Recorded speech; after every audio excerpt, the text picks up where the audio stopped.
Hey guys, welcome back to the channel. This is a story about what if Naruto was raised on Mount Myoboku. Before I start, please support for more amazing content, and do consider subscribing to my channel and share this video with your friends. This is written by Panory Bro and link in description and support writer. Let's start the video. Chapter 1. Dawn Sage. Prologue. Minato was not having a good day. Sure, it started out fine, just like any other. Then Kushina had gone into labor, and October 10th had gone from decent to wonderful. He was a father to a beautiful boy named Naruto. Then some masked man claiming to be Madara Uchiha had not only found out about the Anbu guarded cave where his son was born, but had gotten past the guards, killed Sarutobi's wife, kidnapped his son, taken Kushina when Minato went to save Naruto, released the Nine Tails in the middle of the village, and just when Minato had him, he escaped anyway. If Minato lived through today, a feat getting less and less likely, he would despise October the 10th. However, Minato had to prioritize. And right now the biggest priority was dealing with the Nine Tails. The beast had so many legends spread about it, and its fearsome power, and lived up to every single one. Killing this kind of beast was beyond even the first Hokage, and was definitely beyond his own skills. But while Minato might not have the tailed beast suppressing with style, he did have something the first didn't. Sealing. All he had to do was keep the Nine Tails occupied long enough to finish the job. Minato glanced at the raging tails and gave up any hope of holding the thing down himself. Minato bit his thumb and ran through the hand signs. He jumped above the Nine Tails and slammed his palm down. And in a puff of smoke the great beast was gone. Not quite gone yet, Minato reminded himself. Using the Flying Thunder God on two targets of such size was straining even for him. And he still had to get Kushina and the container for the Nine Tails. Gamabunta, I need you to hold this thing down while I prepare the seal. No promises. I might finish him off before you get back, said the large chief of the Toads. As it turned out, the new chief still had some growing to do mentally. In the scarce minute that Minato was gone, the Nine Tails had managed to slice his stomach despite the Toad playing a careful defense. Any wounds inflicted by the Toad's blade seemed to disappear within seconds. Gamabunta stuck to firing off water bullets from a distance after almost having his guts spilled over the forest. Minato returned, now with a small child and his dying wife. Minato summoned a sealing altar on top of Gamabunta's head and put the child down on the platform to begin the sealing. Any other day, Gamabunta would have been angry at being treated like a glorified table, but today he realized it was something he had to overlook. Gamabunta wasn't the only one to notice the presence of a sealing altar and a Jinchuriki to be. The Nine Tails roared in anger before sprinting at Gamabunta to try and interrupt the sealing. Minato shouted something as well, and though it was drowned out by the Nine Tails' fury, Gamabunta could guess what it was he had to do. Just as the Nine Tails neared him, the Toad leapt into the air and stabbed the Nine Tails' reaching paw into the ground with his sword. Minato finished whatever he had been doing on top of the Toad's head, and a pressing feeling of death overtook the area. The Nine Tails roared again, not in rage this time, but something more akin to fear or annoyance. Then the beast shrunk. Gamabunta couldn't find any other way to explain it. The Nine Tails went from a healthy-looking, if enormous and nine-tailed, fox to a scrawny, laughable facsimile of the terrifying beast it was. But the Nine Tails was anything but weak, even in its diluted state. Gamabunta's eyes widened as the Nine Tails lunged forward with its claws, threatening to impale what Gamabunta presumed was the new Jinchuriki on top of his head. Gamabunta tried to dodge the attack, but it had come from such a close range he had no real chance of dodging it completely. Still, Gamabunta, though he had evaded it as the claw passed over his eye by several feet, not much in relation to the two beasts fighting. As it was, the Toad ended up with a wound over his left eye, the Nine Tails' corrosive chakra leaving a massive scar. He had blinked on reflex, the only thing preventing him from losing his eye entirely. The feeling of death came on seemingly twice as strong as before, and the Nine Tails roared in absolute fury at being entirely sealed into a newborn baby. Gamabunta looked down as he saw Minato Namikaze, the yellow flash, the fourth Hokage of the village hidden in the leaves, fall to the forest floor alongside his wife, Kushina Uzumaki. His summoner dead, Gamabunta returned to Mount Myoboku, his last image that of the third Hokage catching their bodies. Gamabunta returned to the sound of toads all around and a cacophony of questions. Quiet! Yelled Gamabunta, one at a time. The crowd parted to allow two toads through, one green and one purple, both only as big as Gamabunta's eye. These were Fukasaku and Shima, the elder toad sages of Mount Myoboku. Of course, the young hotshot of a chief liked to remind them mostly of the elder part of their title. Little Minato's name is no longer on the wall of summoners. As the last toad summoned, do you know anything we don't?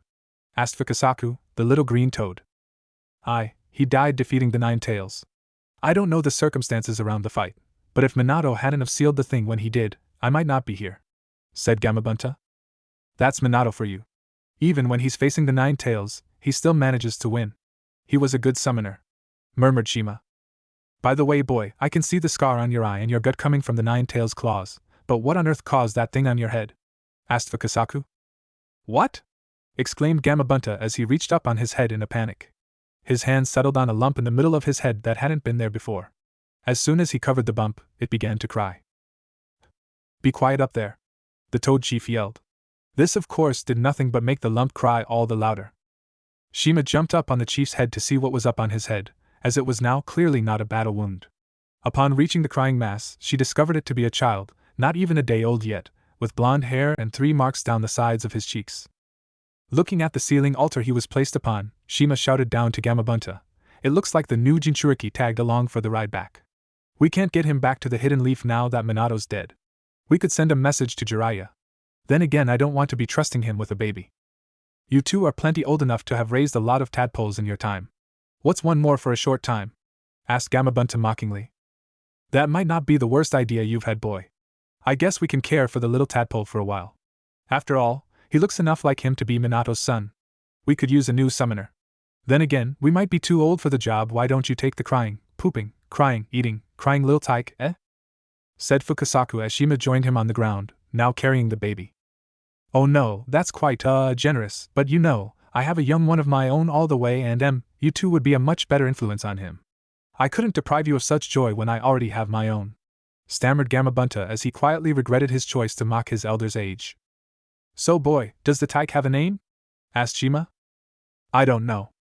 A light green toad about the size of a horse with a ridiculous bow and makeup hopped forward and spoke up in an equally ridiculously high voice. "I remember Jiraiya Honey mentioning how Minato's son was going to be named after the main character of his first book. So his name is probably Naruto. Could I get a closer look at little Naruto? He is so cute I could simply—" "Thank you for your help, Gamariki. I think we should get Naruto here settled if he's to be staying for any length of time," interrupted Fukasaku. "Well, you don't have to be so rude about it," replied Gamariki as his voice dropped several octaves. With that, the toads all went their separate ways to both mourn Minato's death and rejoice in having found a new prospective summoner so soon. Gamabunta went to lick his wound, figuratively, by soaking in one of Mount Myoboku's oil springs.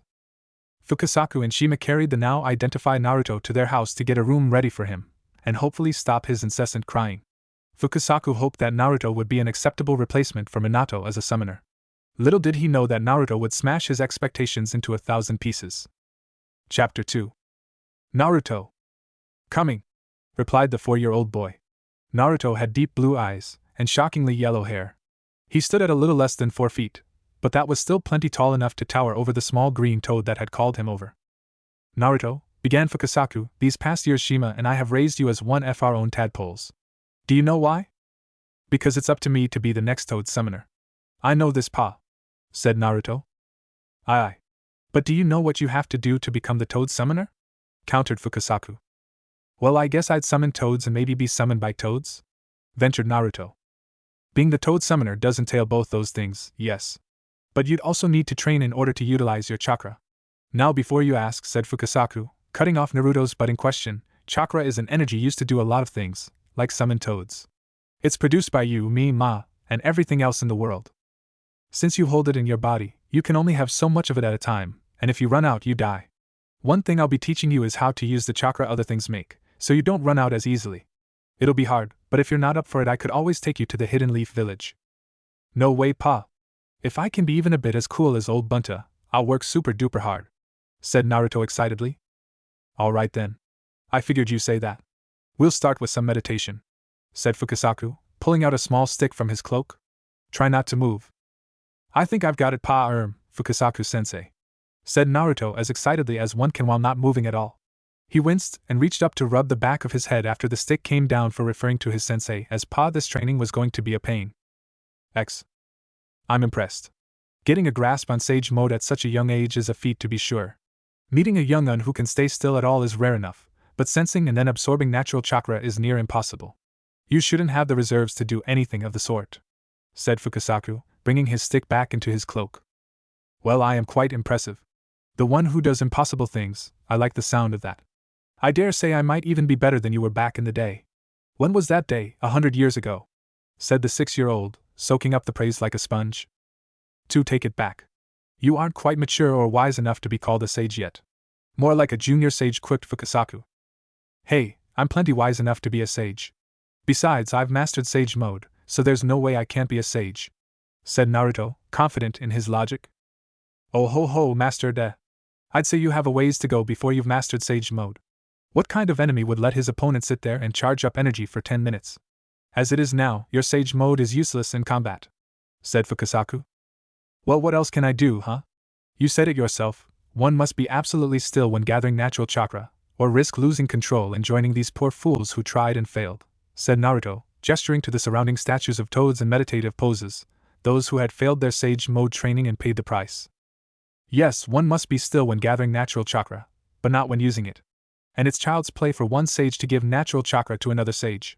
Using a technique I developed for just such a use, the sage art, amphibian technique, Shima and I can fuse with you. We gather the natural chakra while you do the fighting in sage mode.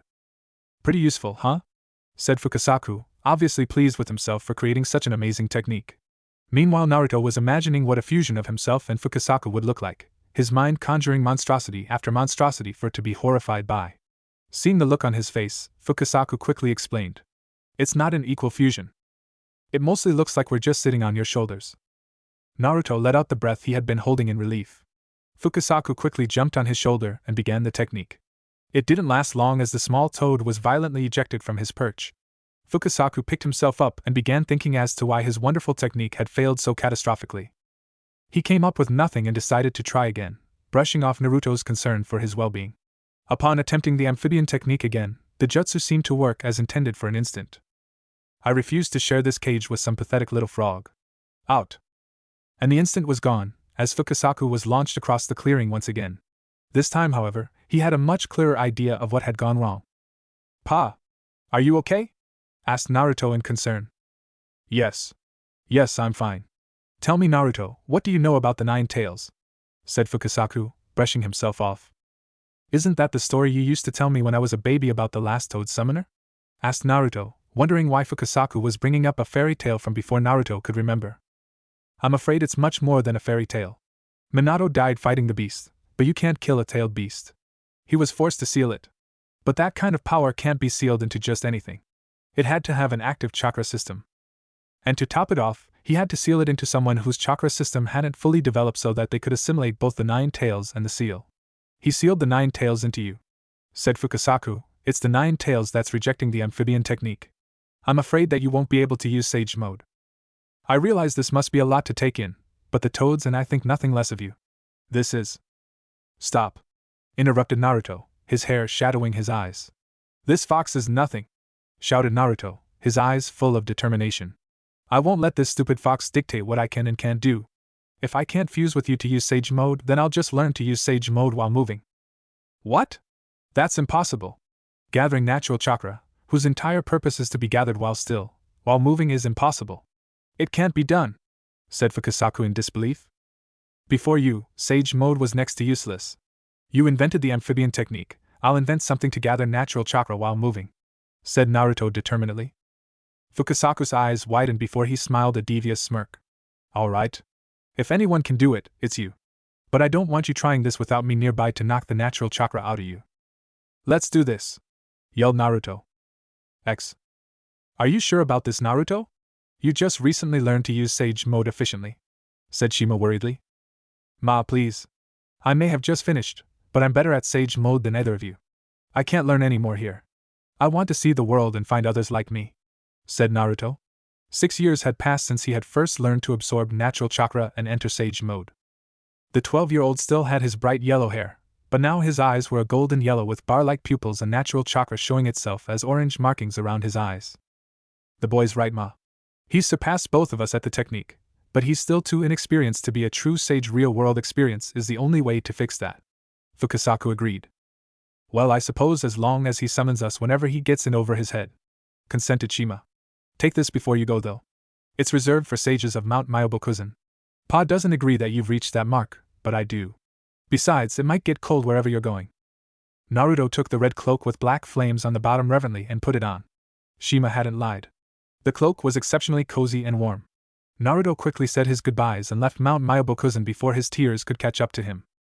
Naruto swore then that he would not return to Mount Myoboku until he had become a true sage, if only he knew what that would entail. Naruto felt that Shima and Fukasaku had raised him well, and they had. Not only had they taught him right from wrong, they had also taught him more practical things, like numbers and language, manners and etiquette. Naruto had very strict criteria for anything he decided to do. First and foremost, the action in question needed to pose no potential threat to his precious people, currently limited to the toads of Mount Myoboku. Secondly, it had to not reveal his status as a Jinchuriki. According to Fukasaku and Shima, Jinchuriki were often mistreated and targeted for the beasts they contained. Unfortunately, having only these criteria to judge potential actions by gave him a lot of options, not all of them good, which is how he found himself working for a terrorist organization as a ninja for hire. It wasn't all bad. Tasuke, the organization employing him, had goals which might have been construed as noble, and the pay was definitely good. The idea of liberating the land of woods wasn't something Naruto had a vested interest in, but it wasn't anything too nefarious. Mostly it consisted of Naruto protecting the real rebels from skilled ninja called roots, while Tasuke destroyed root bases with massive amounts of explosive notes. Naruto had to admit that the root Anbu were skilled, but he wasn't a sage for nothing. He didn't summon the toads during his skirmishes with root forces to keep from being mistaken for Jiraiya of the Sannin, the only other toad summoner. Naruto would keep his anonymity a bit longer. Tasuke had contacted him after one of his less appealing missions. He had built up as much of a reputation as someone who doesn't want to be noticed can. He had yet to be listed in any bingo books, but his reputation ensured that he never wanted for real. He had yet to encounter another Jinchuriki like himself, but if Fukasaku was telling the truth, hidden villages were rather secretive about their Jinchuriki. Naruto was broken out of his memories by the call of one of the samurai that Tasuke was composed of. "Hey Naruto. Saji wanted to see you when you get the chance," said one of the approaching rebels. "Thanks Ao, I'll go see what he wanted," replied Naruto, looking up from his meal. He stood up and began walking away to find the leader of Tasuke. He turned his head back around to face his meal when he was several feet away. Suddenly his tongue shot out of his mouth like a bullet from a gun, and stuck to the last bit of bacon he had been eating. His tongue then shot back into his mouth just as quickly as it had come out, taking the piece of bacon with it. Petra jumped back in shock as the slimy appendage flashed past her face. Naruto jogged off to find Saji. He found the commander of Tasuke where one might expect, at the map table in the war tent. "Petra said you wanted to see me. Is it a new job?" asked Naruto, cutting straight to the chase. He liked the whole saving a country thing, but he was in this for the pay at the end of the day. "Yes, one last job. We are this close," Saji said, holding up two fingers not even an inch apart to signify just how close they were, to ejecting Danzo's accursed root Anbu from the land of woods, thanks in no small part to you. But their last base is heavily defended. Too heavily defended for any of my men, and probably even you. That's why I've hired some outside help for this one. She came highly recommended as a demolitions expert from a good friend. She should be joining us shortly." Naruto spun around as he sensed something strange. Because Naruto was constantly drawing natural chakra from the environment, he could sense perfectly the location of anything he was taking the chakra of within the considerable range Sage Mode had. The chakra he had sensed now was unlike anything he had ever felt. It was clearly human in nature, but was shaped vaguely like a bird. A very large bird. That said, the chakra was incredibly unstable. Naruto theorized that the new arrival was riding on top of the bird, which was probably a summon, or some similar creature. The unstable chakra could very well be how this demolitions expert demolished. Saji followed Naruto's gaze to see an empty sky. Several minutes passed before a large hawk appeared and continued to grow as it approached them, startlingly white against the blue sky. As the bird drew closer, Naruto noticed a person riding atop the bird, a girl not much older than himself with hair almost as bright a shade of yellow as his. Her hair went halfway down her back and had one large bang covered the left side of her face. She wore a mesh undershirt and a green battle kimono with white trim. As she drew within earshot, the demolitions expert announced her presence. "I'm here for the job with the Tasuke, yeah? Are you Saji?" she said. "Indeed I am. Are you the Deidara that my friend recommended?" responded Saji. "Of course I am, yeah? So you decided to buy some of my art to cause some havoc?" "Smart move, yeah," the newly introduced Deidara said. "Art?" asked Naruto, deciding to make his presence known. "That's what my ninjutsu is, a noble and refined art," said Deidara, holding up a small clay spider in her hand, which oddly enough had a mouth embedded in it, teeth, tongue, and all. "Look! Such refined lines, and a form that pursues two-dimensional deform. This is art. But that's not all there is to my art. My creations flow, yeah. Like this, it's simply molded clay. But my art explodes. And when it explodes it becomes sublime, and for the first time, the essence of my creation appears, yeah. That instant of sublimation is when true art can really exist. True art is an explosion, yeah. Wow, said Naruto, unsure of what to say after Deidara's long-winded speech on art, which apparently explodes. Having never really covered art in Fukasaku's lectures, Naruto's first exposure to art were small clay figures that exploded, which was not exactly the socially accepted standard of the practice. Much as I love explaining art to the uneducated, we should probably have this schmuck leave so you can tell me what needs artistic renovation, said Deidara, gesturing to Naruto as the uneducated in the room. Naruto narrowed his golden eyes in annoyance, but otherwise remained silent, content with letting Zaji explain the situation. Actually, Naruto here will be working with you. Your job will be destroying the physical structure of this base, the leader of Tasagare said, pointing to the last root base on the map table. Naruto here will be in charge of the personnel in the base. Can you two handle it? I don't know about this guy, so don't come crying to me if he ends up as an artistic smear on the ground, said Deidara offhandedly. Naruto glared over at her. If you can so much as scratch me with your art, I'll give you my entire paycheck for this job. The two blondes slammed their foreheads together, glaring lighting over the short distance. I'll take that as a yes, said Zaji good-naturedly. I'll leave you to it. Remember though, if the job isn't finished, you won't get paid. Yeah, no problem, said Naruto before he hopped into the trees, Deidara close behind on a clay bird. Torian would be frustrated if Lord Danzo's harsh training hadn't removed all emotion from him. He had been sent to this backwoods country to quell a rebellion that only should have taken 20 root A and BU to stop. This Tasagare didn't even have a single ninja among them. Torian and Fu had personally made sure that the Land of Woods ninja clans were wiped out. No, Lord Danzo's elite root ninja were fighting samurai and losing. While they didn't have a single ninja, Ryo was no object to the surprisingly well-funded rebellion. Torian couldn't even be angry to the missing ninja that the Land of Woods had hired, both because he literally couldn't, and because even missing ninja had to earn money. This of course did not translate to mercy when in combat. The mission comes first after all. And it was because of those same missing ninja that Torian had been assigned to this pathetic little assignment in the middle of nowhere, when he would be of more use serving Lord Danzo back in the Hidden Leaf. Torian had tried to muster the forces and just end this charade already so he could return to Lord Danzo's side, but Tasagare had apparently hired some rather competent ninja. Torian was just thinking over how he would lure them out when the ceiling shook. Realizing that this either meant an enemy attack or an earthquake, Torian was forced to make a quick decision. If it was an enemy attack, they would want to stick to the base, but remaining underground during an earthquake would kill them all as surely as an army of enemy ninja. Deciding that the rebels couldn't have the kind of firepower required to make him feel the shock several dozen feet below the earth, Torian quickly ordered his fellow root members out of the subterranean base. As Torian arrived at the entrance to the commandeered base, he noticed that the others had yet to exit the doors. What seems to be the issue? Asked Torian in his typical monotone. Sir, one of the sensors detected several large chakra sources outside. We determined that they are the source of the tremors. Awaiting further orders, informed one of the more experienced root members on the squad in a tone of voice indistinguishable from Torian's. Just as Torian about to order the squads back to defensive positions to repel the enemies, the doors crashed inwards and crushed several less alert root members. Torian was down to only himself and 7 other root. Although, Torian couldn't blame the 2 dead root members for being crushed by the large metal doors.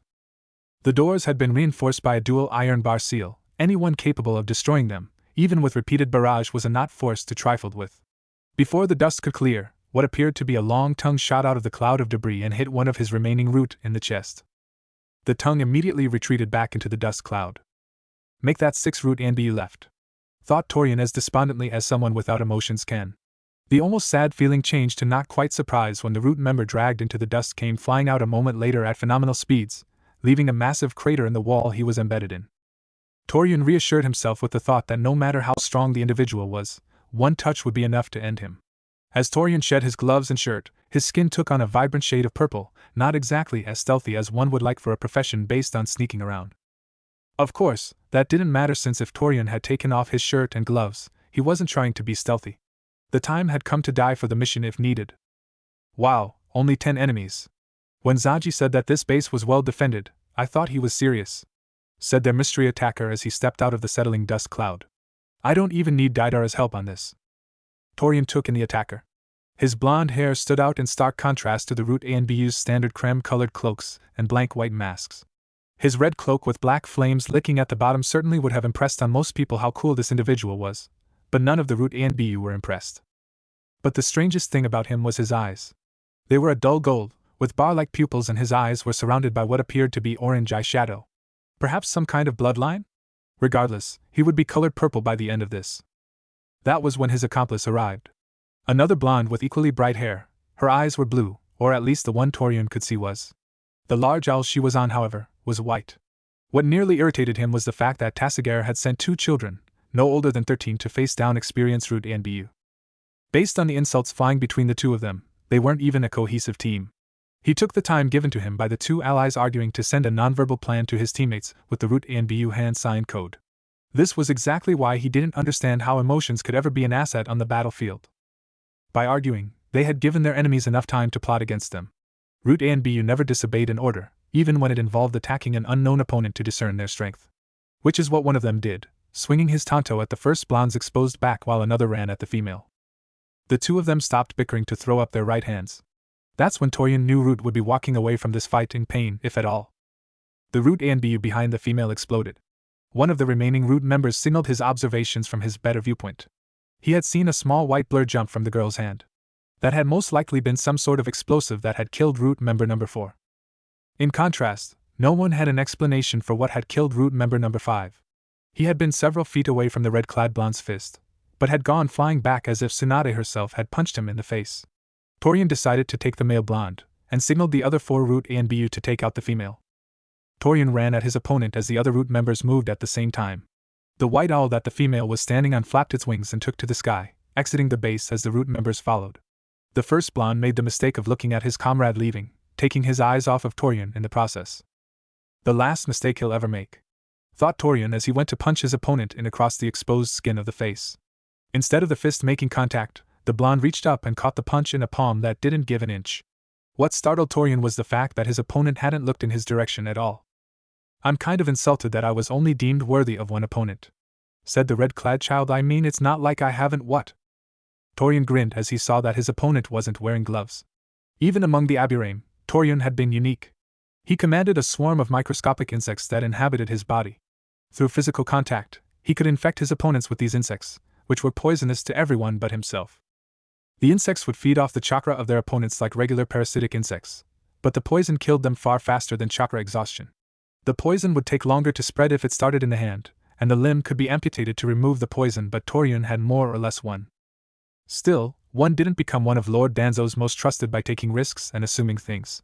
Torian swept out his tanto for a quick slice to the neck for the kill. His tanto made clean contact, but somehow failed to penetrate the skin. Not only that, the tanto shattered as if it were made of glass. Torian jumped back as his opponent went to punch him in the stomach. Rather than follow through, the blonde was staring at his left hand in what Torian imagined horror would look like as it slowly turned purple. He had won. Then the strangest thing began to happen. The purple skin began to turn stone gray from the original point of contact and quickly spread, overtaking the microscopic insects. The poison had only spread halfway up the forearm before it stopped entirely. The blonde angrily wrung his gray hand with his right hand, breaking a thin layer of actual stone that had formed over his left hand and forearm. "Don't you know? Natural chakra is dangerous," said the blonde as he rushed through seals faster than anyone his age had any right to. He raised the final ram sign to his mouth and spewed forth a mass of yellow liquid. Torian jumped over the stream of the most peculiar water style he had ever seen, when he smelled it. This stream wasn't yellow water, but oil. The blonde seemed to know this as well, as he tossed an explosive note into the stream. It was quickly absorbed into the stream, and the moment the child stopped spitting the oil, it exploded. Luckily, Torian had managed to use some ninja wire from his front pouches to get away from the explosion, but the explosion was enormous, and engulfed the room. The inferno caught up to Torian quickly. He fell to the ground wreathed in flames before performing the replacement technique to switch with a log. Any normal ninja would try all the harder to overcome this foe, but ninja trained as Root and Bu weren't governed by their emotions. Torian knew when to cut his losses and inform Lord Danzo of his discoveries. Torian performed the body flicker technique to put as much distance between himself and the much stronger rogue ninja that had attacked the base and, presumably, killed the other 9 Root members. He had put enough distance between himself and the base that he felt safe tree jumping instead of using the body flicker. He was glad. The body flicker was known to aggravate injuries received, and he had suffered painful burns across his body. As he jumped from tree to tree, he noticed a large, white spider on one of the tree limbs he jumped past. Almost as if it responded to him noticing it, the spider jumped from its perch and latched onto his face. Right before the spider exploded, Torian heard the last words he would hear. "With this, become art. Katsu." X. Deidara supposed her temporary partner wasn't completely useless. Sure, he knocked down the doors to the enemy base, thereby alerting everyone in said base to their presence, but he had also led her to the last of the root guys. Plus, if the burns all over the last guy's body were anything to go by, Naruto wasn't as hopeless as she had initially though when it came to art. Right now they were flying back to the Tasagare HQ to receive their rewards on her replacement mount, a large clay hawk. Her owl had served her well, but it had finally achieved its artful purpose when it exploded in the faces of her enemies. As they drew closer, Naruto's eye snapped open in alarm. Deidara had noticed that at the very least, he was a reliable sensor with a massive range, so when he told he to hurry to the Tasagare base, she did. Upon arriving at the base, the two young blondes found the base in ruins, tents aflame and corpses littering the ground. While the two didn't care too much for the rebels, their payment was another matter entirely. They landed to see if anything was left for them to take as collateral from their late employer. Standing in the middle of what used to be the main gathering place was one person. He stood tall and regal, as if the grime of the battlefield wouldn't dare touch him. His orange hair blew slightly in the wind, but the piercings across his face distracted from even the strange hair color. The other striking thing about him was the cloak he wore. It went from a high collar down to his ankles, colored black accented by blood-red clouds on the outside while the inside was the same color as the clouds. Just his very presence made the two blonde believe they couldn't take him on, even together. Naruto was the first to overcome the presence of the man who had apparently rendered this carnage upon the Tasagare camp without obtaining as much as a scratch. "Who are you?" he managed to stammer out past the lump in his throat. The orange-haired man looked the two blondes in the eyes, and they saw for the first time the purple ripples that his eyes seemed to be made of. "I am God. I am the one who will bring peace to this pathetic world. I am Pain," introduced the man, apparently known as Pain. While his claim to be God was ridiculous, something about the way he carried himself and the power he exuded made Naruto believe him. "I am the leader of a group known as Akatsuki, comprised of a select group of powerful individuals. We cooperate for our own purposes, but my ultimate goal is to bring peace to this world. I am offering the two of you a place within the organization," continued Pain in a tone that brokered no argument. Naruto was terrified, but he had to know. "How do you plan to bring about peace?" "I'm all for it, but I won't follow a man. Peace shall be achieved through the Jinchuriki, or more specifically, the tailed beasts. Akatsuki shall control them to create an era of peace," said Pain with absolute conviction. "Will you stand alongside us?" Naruto looked at Deidara and the two nodded to each other in unison. "Yes," they said simultaneously. They would follow this god, this Pain. Chapter 3. Naruto and Deidara worked together as a two-ninja team in the coming years. They had donned the Akatsuki cloak and placed the ring on their fingers. They had met the other members of Akatsuki, and while each was powerful in their own right, none commanded the area around them as much as Akatsuki's leader, Pain. But their adventures in Akatsuki are a tale for another time. For 3 years after their induction into the ranks of legends, another young ninja begins his journey to become a legend. Iruka Umino was one of the few ninja that was entirely content with where he was in life. He had achieved the rank of Chunin and become a teacher of the next generation of ninja in the Hidden Leaf Village. While he was originally unsure about being entrusted with such an important duty, some support from his best friend Mizuki had reassured him concerning his abilities. After that small hurdle, the two friends were ready to teach to the young genin to be. If only they would stay awake in class. Having had enough, Iruka threw an eraser at one of the repeat offenders. The blue-haired academy student groggily came to his senses as the eraser connected. "Sora, perhaps you could tell us what type of jutsu the legendary Sannin all use?" asked Iruka, hoping to teach the kid a lesson about paying attention. "How the hell should I know? Aren't you the teacher? If you're asking a student for help, maybe someone needs to tell the Hokage about the low quality of the teachers here," responded Sora sarcastically. Iruka sighed. Sora was always rude, even to people he liked. Not that he had many that liked him, having the 9 tails sealed inside him. While the beast had strangely disappeared after its attack 16 years ago, it had resurfaced inside Sora 7 years later. It had taken all 12 of the Guardian Ninja to defeat the beast. When the dust cleared, only 4 people were left alive, one of them being a 2-year-old Sora. Those in the class didn't know why Sora's right hand was bandaged, but those who were there years ago knew of the beast-like arm. Regardless, Iruka was a teacher first, so Sora would be a student first, not a beast. "You would know, because it's what the class has been covering for the last 10 minutes. Maybe if you were awake, you would know that." "Sakura, what jutsu are all of the Sannin known for?" interrupted Mizuki, who had far less sympathy for Sora. "That would be the summoning technique," began the pink-haired girl. "Jiraiya summons toads, Orochimaru summons snakes, and Lady Tsunade summons slugs. It said that." "Nerd!" interrupted Sora in a very loud and obnoxious manner. "Sora! Detention! Bellowed Irika, the force from his voice seemingly pushing Sora's hair back like gale force winds. Sora's head was back on the desk, snoring away within the hour. Sora had tried to escape out the window immediately after class had been dismissed, but Irika had noticed and grabbed the wayward student for his punishment. Sora was in the process of carrying logs into the exam room for the replacement technique portion of the exams tomorrow. You know, Sora, your grades as they are won't be able to cushion a failing grade on any portion of the exam tomorrow. Even Shikamaru's grades are higher than yours, said Irika matter-of-factly. So what, you think I can't make the cut, hubbub? Retaliated Sora. What was that? Said Irika menacingly, not taking kindly to a student calling him names. Bud. I said bud. Like pal, friend, amigo, comrade, mate, chum, exclaimed Sora hurriedly to try and avoid any more punishment. Irika sighed at his student's attempt to save himself from the self-dug hole. It's not that you can't make the cut. You have the potential to be one of the best ninja of your generation. But you won't be a ninja of your generation at all if you don't try your best tomorrow. It's not a threat, just a warning from teacher to student, explained Irika. You don't have to pretend to care. I'm used to it, said Sora angrily. I'm not pretending, Sora, began Irika. I really do. Looks like I'm done with the posts. See ya tomorrow, said Sora as he jumped out of the window to escape the caring teacher. Sora knew what happened when he got close to people. They got hurt or hurt him. Sora had decided long ago to go without friends, no matter how lonely he got. Sora's next human contact came hours later, as he was napping in one of the trees near the memorial stone. The man appeared to be in his early 30s and carried a large staff on his back. He had the sides of his head shaven, leaving brown hair on only the top of his head. His jonin flak jacket was worn with pride, though even more prominently displayed was the waistcloth adorned with the kanji for fire. Sora recognized him as Kitane, one of the 3 surviving members of the 12 Guardian Ninja. He waited for Sora to acknowledge his presence before speaking. Didn't your teacher recommend studying? I'm not sure sleeping in trees will be on the test tomorrow, said the lightning user. Doesn't matter. Everyone hates me for whatever reason. I doubt they'd let me be a ninja, even if I was the best in the class, said Sora bitterly. I knew your father, began Kitane, putting up his hand to stop the question on Sora's tongue. His name was Kazuma, and he was one of my comrades.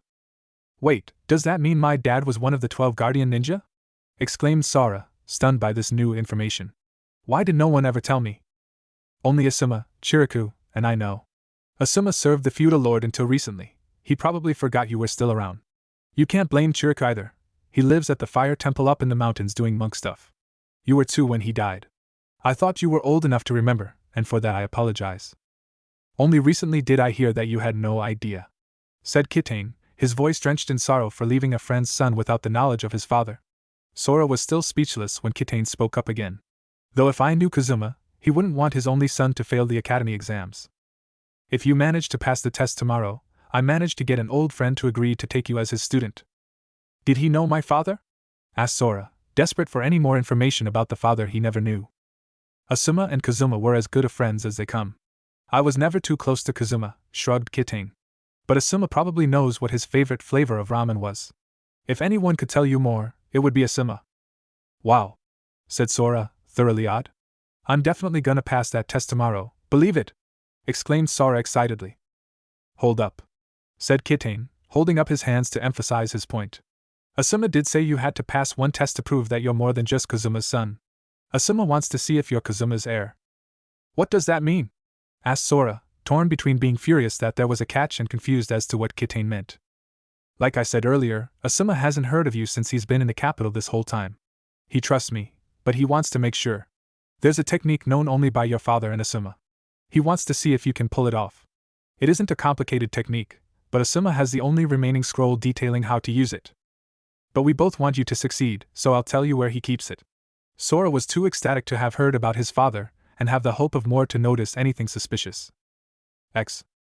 Sora was having a great day ever since Kitane had talked to him. Asuma's apartment had been a piece of cake to break into. The scroll had been somewhat hard to find, but Kitane's instructions hadn't led him wrong, and he had headed out of the village to one of the training ground in the woods. He had forgotten the specific training ground in the excitement of learning a new jutsu on top of finding out about his father. Sora figured he'd see if this Asuma was all that.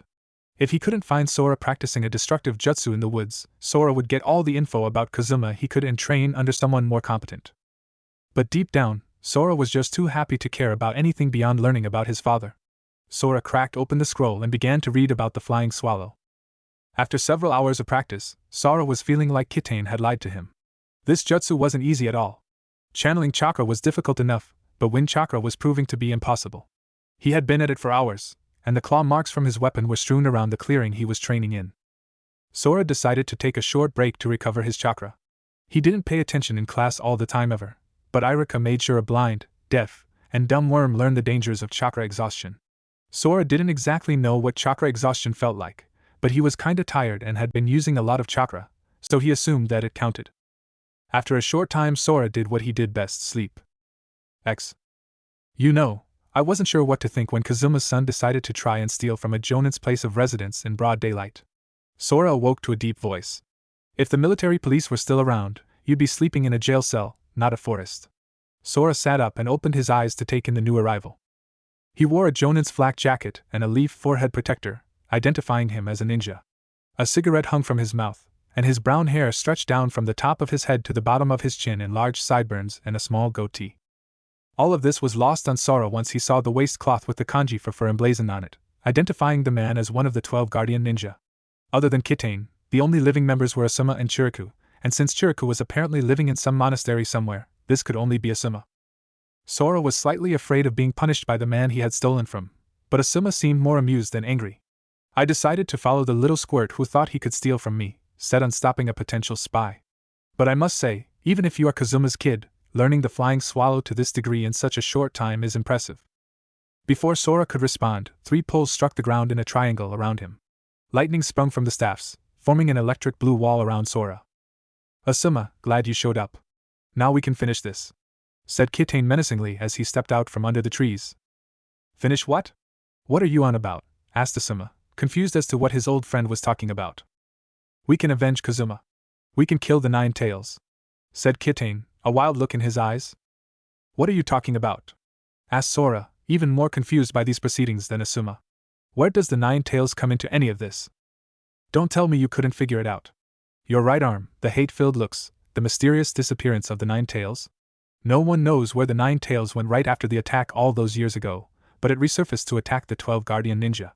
Putting 2 and 2 together yet, Sora? Said Kitane as Sora's eyes widened with the realization of what Kitane was implying. Let me spell it out for you. You aren't Kazuma's son, Sora. You just took that form after we defeated you. You are the 9 tails that killed our comrades all those years ago, including Sora's father Kazuma. Nama, Sido too, and I defeated you using limelight long enough for the 3rd Hokage to seal you back up, but that arm is proof that you'll just break that seal soon enough. I set you on learning the flying swallow to exhaust you so Asuma and I could finish you off once and for all. What? What are you talking about, Kitane? My dad might not be the seal master the 4th was, but he knows what he's doing. This is Sora, and if you kill him, the 9 tails he's been holding back all these years like a hero will be released. I took so much sacrifice to stop the beast before, and you'd see that wasted for some misaimed revenge? Asuma spoke in disbelief before drawing 2 trench knives out of his kunai pouch. I'm sorry, Kitane, but I won't let the others have died in vain. Very well then, Asuma. If you aren't with me, then you're against me. Sorry, but you'll have to die alongside the 9 tails, shouted Kitane as he drew another staff from his back, the tip splitting into 3 prongs, lightning arching between them. Meanwhile, Sora was shocked by the deluge of information he was receiving. Kitane hadn't meant a word he said earlier. Kitane hadn't wanted to watch over him, or help him become a ninja. He had just wanted to exhaust Sora for an easy kill, and though Sora was loath to admit it, it had worked. He was dead tired. Asuma's trench knives clashed repeatedly with Kitane's staff. Though the wind chakra coating them gave Asuma the technical advantage, Kitane's staff kept even the elongated knives at a safe distance. And while the wind chakra running their length dispersed the lightning, some still made it down the knives to give Asuma a small jolt. It was nothing in small doses, but the small shocks started to add up. Just give it up, Asuma. Just let me kill the 9 tails. There's no need for us to fight, shouted Kitane over the crackling of the lightning and the howling winds. Not a chance. Asuma shot back, jumping back to try and tip the scales. Asuma's hands flew through the seals and Kitane did likewise. They completed their 2 different techniques at the same time. Fire style, ash pile burning. Lightning style, raging bolt. A large sphere of lightning formed over Kitane's head, crackling with power before hurtling down at Asuma. Asuma spit a large black cloud of smoke at Kitane, and the smoke also covered his own escape. I always knew you were a coward, but this is a new low for you, Asuma. Kitane whirled around in the smoke, searching for Asuma. Suddenly, Asuma spoke up, his voice coming from seemingly every direction. Shame you were always too focused on your berserker charges to notice the end of this jutsu. With that said, an audible click was heard as Asuma hit the flint he had embedded in his tooth ever since Chiriku had chipped it. The resulting spark was enough to expose the smoke for what it actually was, highly flammable gunpowder. The resulting explosion destroyed the area, and for once Sora was glad for the lightning walls surrounding him. Asuma spoke again as the smoke cleared. Looks like you let your guard down at the end. Asuma walked over to Sora's prison and sliced one of the pillars of the lightning field clean in half, ending the technique. Who let his guard down at the end? Lightning style, lightning eruption. What? Exclaimed Asuma as the ground beneath him lit up an electric yellow. Kitane emerged from the remaining smoke, lightly burnt with his staff in shambles, but otherwise unharmed. The electricity from Kitane's technique shot up from the ground, electrocuting Asuma and bringing him to his knees. As it was, he had only remained conscious through copious amounts of wind chakra being pumped through his body. Kitane laughed at his former comrade's sorry state. As if I didn't know what your techniques do. We were comrades for years. Now move aside so I can end the 9 tails. No. Kazuma wouldn't want this, Kitane. Sora isn't the 9 tails. I can't profess to know him intimately, but Sora is Sora, no one else. And Sora is our friend's son. I'll die before I let you kill him. Asuma was shouting by the end, and had tightened his grip on his trench knives. Well then I'll just kill you first. Lightning style, thunderclap. Lightning began to cover Kitane's hands as he finished the hand seals for his technique. He rushed forward, bringing his arms back to crush Asuma's head like a grape. Sora's eyes widened as he lunged forward. Kitane grinned internally. Sora's desperate slash with his triple-bladed claws would fall a good foot short of Kitane. Kitane adjusted his attack to hit Sora instead of Asuma. The claws passed by harmlessly, and Kitane went in for the kill. Or he would have, if a sharp pain hadn't spread across his chest. That was when Kitane noticed the red chakra coating the blades of Sora's claws, extending a good foot and a half past the end of the claws. Looking down, Kitane noticed the 3 parallel slashes across his chest. He had only a second to marvel at the fact that Sora had managed to learn the flying swallow technique in only a few hours before the more experienced user of the flying swallow struck him square in the chest. Flying swallow, straight line, shouted Asuma as his fist slid around Kitane's chest. Then the ground on the other side of Kitane buckled in the shape of a crescent. Kitane's body fell to the ground in 2 pieces, cut perfectly in half by the blade of wind chakra. Sora looked both awed by the destruction caused by the flying swallow and glad that the liar who had manipulated him was dead. Sora was brought out of his reverie by Asuma's voice. Come on, Sora. As much as I'd love to collapse here and rest, we'd best report this to the Hokage.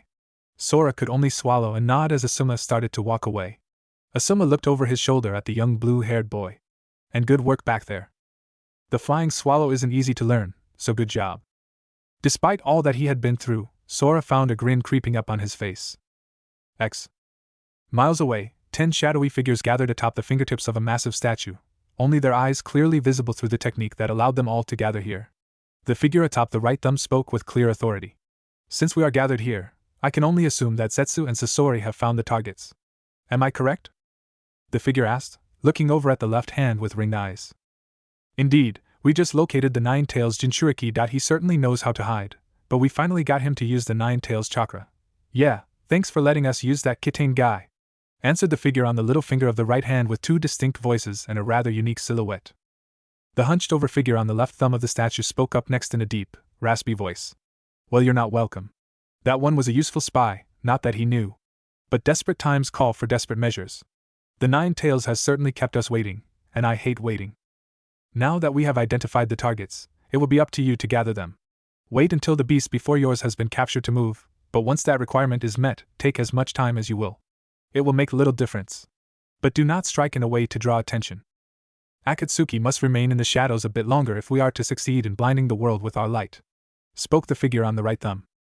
I'm just surprised you managed to find him at all. He's successfully evaded the 2 best spy masters on the continent for over 15 years. Good job, said the figure that stood on the left little finger, as his golden eyes hid a mixture of relief and confusion. We are Akatsuki, spoke a female voice from the right middle finger. The only time we do not do good jobs is when we do perfect jobs. Collect the information on your targets. We start with the 7 tails. Dismissed. With those final words from the leader, the shadowy figures faded into nothingness and the demonic statue slipped into the ground, leaving no evidence that anyone had ever been there. Chapter 4. So let me get this straight. We're going to waltz into the most heavily defended hidden village in the world in full Akatsuki regalia, drop hints about how we're looking for the Nine Tails Jinchuriki, and no one will care? Asked Deidara in disbelief after hearing her partner's master plan. People will care, that's the point. Nabbing the Jinchuriki on an irregular mission to God knows where or Lord forbid in the village is suicide, spoke the young sage. This way, they give him a couple of protectors and ship him off somewhere hidden so we don't wreck the village if we tried to get him that way. Which we won't, because as strong as we are, no one can take on an entire hidden village, let alone the hidden leaf. Contrary to his statement, Naruto could think of 6 people who could probably pull off the feat he claimed to be impossible. Besides, leader gave us permission to put Akatsuki on the map. If some people see us, it's no big deal. Look, my art could probably level a city, but stealth and kidnappings are not my strong suit, yeah, said Deidara, loath to admit that her art had any shortcomings. That's why you're partnered with me. My jutsu are based around small-scale damage with varying levels of lethality. You just make sure the Jinchuriki doesn't start a full transformation. My summons don't like to be called for tailed beast emergencies, said Naruto, both to reassure Deidara and fill the time with idle chatter. Speaking of which, I've never actually seen you summon anything before. What even is your summoning contract? Asked Deidara, more than willing to oblige Naruto's unspoken request for conversation. The response was cut off by Naruto's abrupt halt. He stuck out his hand to signal a stop. We're here, said Naruto as he began running through several hand seals. Where is here exactly? This is just some random clearing. The hidden leaf is just about a mile ahead. Let's just go ahead and get this brilliant plan of yours over and done, said Deidara. Despite her frustration, she didn't go past Naruto. She had learned over the years that his sensory abilities were surpassed by none except Zetsu in pain. When he said to stop, you stopped, even if it was in the middle of the woods for no discernible reason. Naruto finished his seals and put his right hand on Deidara's chest, while his left hand took a place on his chest. Just as Deidara was about to call him out for feeling her up, a sealing matrix spread out from Naruto's hands, running across her body before fading. Okay, what was that, yeah? Asked Deidara, thoroughly confused by her partner's actions. The hidden leaf is surrounded by a sealed dome, which alerts a team of highly trained ninja about anyone unauthorized entering the city. It doesn't pick up low chakra levels, so trade is fairly unrestricted. And all leaf headbands have a small seal inside to allow entrance to the village, so their own ninja can pass inside with no problem, informed Naruto. If there's some all-seeing sealed dome around the village, how come I've never heard of it? Asked Deidara. Because it's a ninja village, responded Naruto simply. They keep secrets. Then how did you find out about it, yeah? Asked Deidara, now just annoyed at her partner. I sensed it easily enough. It's drawing enough natural chakra to turn my even me into stone. But I still wouldn't have a clue what the heck it was if Itachi hadn't told me beforehand, responded Naruto, answering every question posed to him with a calm that betrayed his young age. You and that Uchiha, it's weird, yeah? You think you were partners with that jerk instead of with me, the way you two get along. Though I must admit, those Sharingan are pretty. Not art level, but they're up there, said Deidara as Naruto laughed at his partner's antics. Let's go then. I hear the ramen in the hidden leaf is wonderful, said Naruto, his toad-like eyes glowing with anticipation. Leg. It's always ramen with you. We're eating some real food this time, yeah?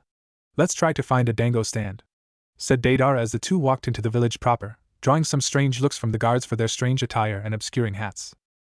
That's even less of a meal than ramen is. At least my suggestion isn't dessert. Deadpan Naruto. Any better ideas that soggy noodles or delicious sweets? Asked an annoyed Deidara. Ramen for lunch then dango for dessert? Ventured Naruto tentatively. Deal. The two teenage members of Akatsuki finished their lunch without event, if one ignored the simply insane amounts of ramen Naruto consumed within the time it took Deidara to finish a single bowl. Deidara decided to throw Naruto under the bus if Kakuzu asked why they had spent more than the allotted amount on this mission.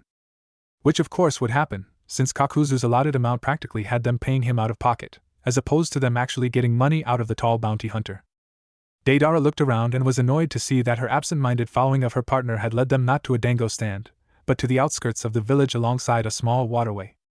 What's the big idea, yeah? I was looking forward to those sweets, asked Deidara, only acting annoyed. She knew that Naruto never did anything without reason, even if it wasn't always a good one. I thought we might want to eat after dealing with the rats that have been following us, hoping we'd drop something, said Naruto with a meaningful glance over his shoulder. Two figures jumped out of the trees and landed several yards away from the Akatsuki partners. One of them was a tall man with beard and a cigarette hanging out of his mouth, while the other was a beautiful woman who was wearing more bandages than actual dress. The first to speak was the man. Who are you? And what business do you have in the leaf? He inquired, hands twitching towards his kunai pouch. We're simply artists and collectors. We were looking for quite the rare piece here in the leaf. Once we heard it might be here, we came as soon as we were able. After all, there are only 9 pieces like it in the world, said Naruto smoothly. He was referring to the Jinchuriki, hoping that these jonin could pick up on the hint. Unfortunately, he appeared to have overestimated them. What if we don't believe you? Asked the female, hands moving into a more practical position for hand seals as her chakra built up. Oh, for the love of God, yeah. Let's just get this over with, shouted Deidara as she removed her hat. Naruto sighed as the slashed rock forehead protector gleamed in the light. We're here looking for the 9 tails. Hand him over, and we won't level this place. Deidara, need I remind you we're here to gather information, not start a war. Let me handle this, chided Naruto as he removed his own hat. He turned his eyes to the side briefly as he sensed the small chakra level retreating. He had almost missed it next to the 2 jonin flaring their chakra right next to him, but natural chakra missed nothing. He turned his attention to the 2 hidden leaf ninja before him. So if you could just tell us where he is, we'll leave with no trouble. Sora isn't in the village at the moment, but he won't be around when he gets back, so don't worry. The man pulled out 2 small knives as he dashed forward that seemed harmless enough, but Naruto could see the chakra rolling off of them in waves. He blocked the first one with his Sage Mode enhanced forearm, but the wind chakra still managed to leave a small cut. Naruto didn't dwell on it, however, and quickly grabbed the jonin's other fist, leaving another shallow cut on his palm, to prevent his opponent from forming any seals. Naruto had to appreciate the chakra blades that would have certainly bisected a normal human, and he was grateful for his diamond-hard skin. He pulled his opponent and brought his knee into the man's gut, driving the wind from him like a ton of bricks. Naruto stepped behind his foe and raised his hand to deliver the finishing blow when his hand was stopped by the branches of a tree that had grown from the stones behind him. Naruto linked the obvious genjutsu with the flaring chakra from the woman from before. Once he recognized it, Naruto broke the genjutsu without even trying thanks to the natural chakra constantly flooding his chakra system. By simply changing the rate at which he absorbed natural chakra, Naruto could break all but the strongest genjutsu. However, Naruto heeded his own advice to Deidara. They did need someone to actually spread the word of their search for the 9 tails so they could make an attempt when the hidden leaf tried to move the Jinchuriki to a safer location. Naruto was so engrossed with his thoughts he almost missed the kunai that the woman drove into his neck. Almost. One didn't have perfect chakra sensing and missed that. The kunai glanced off his Sage Mode enhanced skin, much to the woman's surprise. Naruto brought his hand down to grip the woman's wrist before flipping her over his shoulder. His left hand went to punch her in midair and send her flying.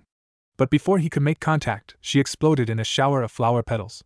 The male jonin used his position on the ground to attempt a leg sweep, but was grimaced in pain when his kick connected with what felt like a brick wall. The Akatsuki member didn't move an inch as the leaf jonin retreated to regroup. Naruto didn't need to. He had worked with Deidara long enough to know how long it took to prepare a piece of art. Deidara now, said Naruto as he turned his back on his opponents to jump onto the white bird that rose from the walkway behind him. Deidara grinned as she threw her hands out at the 2-leaf ninja. 2 small white birds with 4 wings apiece flew swiftly at the duo. Katsu! Deidara was annoyed at the lack of art that accompanied her shout of creation. Instead of an artistic smear on the ground, 2 hounds made of lightning were chewing on her clay creations like chewed toys before they dispersed into the air. The 2 jonin that Naruto had effectively manhandled had been joined by a third that was helping them to their feet. The newcomer had a head of spiky silver hair and wore both a mask and a headband over his left eye, leaving only his right eye exposed. Deidara wasn't too mad about the destruction of her art though. She had left a surprise for the man who had managed to draw blood from Naruto, a feat even her art hadn't accomplished. As the duo flew away, a segmented centipede rose from the ground and wrapped itself around the bearded jonin. The lightning user channeled his element into his right hand and sliced the centipede from top to bottom. And one of her creations would have been shorted out by the electrical interference, but this art was actually many small pieces that acted independently. The portions that had been cut in half by their weakness didn't detonate, but the lower ones that had yet to be touched exploded with all the glory Deidara had come to expect from her art. Shikamaru and Choji were in a hurry. Sure, Sora was an abrasive jerk, but he was a fellow member of Team 10. Asuma had been rushed to the hospital, unconscious with his legs a mangled mess, so it was up to them to help warn Sora of these Akatsuki people that wanted him dead. It hadn't taken long for Shikamaru to find out that Sora had left with Jiraiya of the Sannin to find Tsunade of the Sannin, both to become the next Hokage and heal the previous Hokage, who had fallen into a coma after his fight against the 4th Kazakage. The attempted invasion of the hidden sand had been painful, but not devastating by any means. The hidden leaf would recover. Shikamaru knew that there were certain people that would want revenge, but he also knew that no one wanted to spark another war. Both sides had lost enough already. Further conflict would just drag in the other nations. Shikamaru had found out from his father that the targeted duo was starting their search in Tanzaku Town, a small tourist community not too far from the hidden village. He had no doubts that Jiraiya could handle himself, but the element of surprise had killed many ninja before the legendary Sannin, and would kill many after. If he knew about the threat, half the battle was already won. The two friends arrived at Tanzaku Town and were simply overwhelmed by the sheer hustle and bustle of the city. The hidden leaf was just a large, but it was designed around utility and defense, not as a massive advertisement. The two decided to split up and search for Jiraiya and Sora separately to speed things up. Shikamaru figured that if they were found by the Akatsuki, two genin would be little more threat than one. The only hope they had was to find Jiraiya before Akatsuki. It had been a while since Jiraiya had seen the small toad on his windowsill. The tiny red creature had told him that it possessed crucial information, but would only reveal it if the Sannin caught it and bought the toad candy. The toad then jumped off the windowsill and began hopping like mad through the city. It took Jiraiya several seconds to process what had just happened. Jiraiya had never met this particular toad, and so had no way to simply summon him back.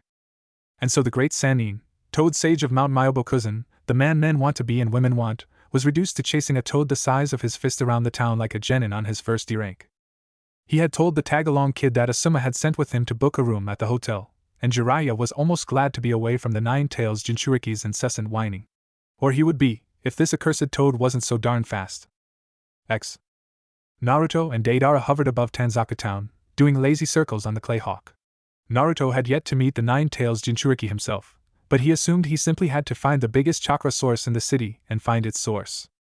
The two largest in the city were actually fairly close in size, but they were traveling together, so Naruto could only assume that these travelers were the Jinchuriki and its protector.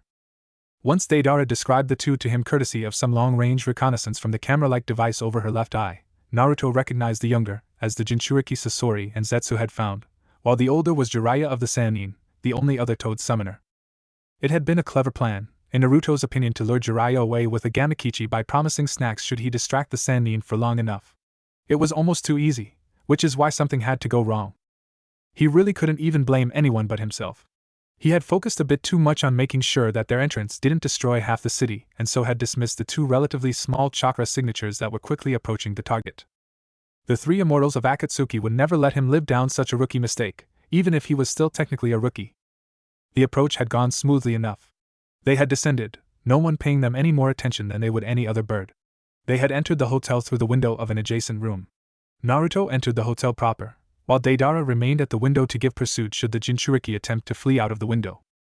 The two young Akatsuki members had decided to stick it to their superiors by capturing one of their targets first, only several miles from the nearest hidden village to top it all off. Of course, any prolonged conflict would bring both the wrath of the Hidden Leaf and the scorn of their elders in Akatsuki.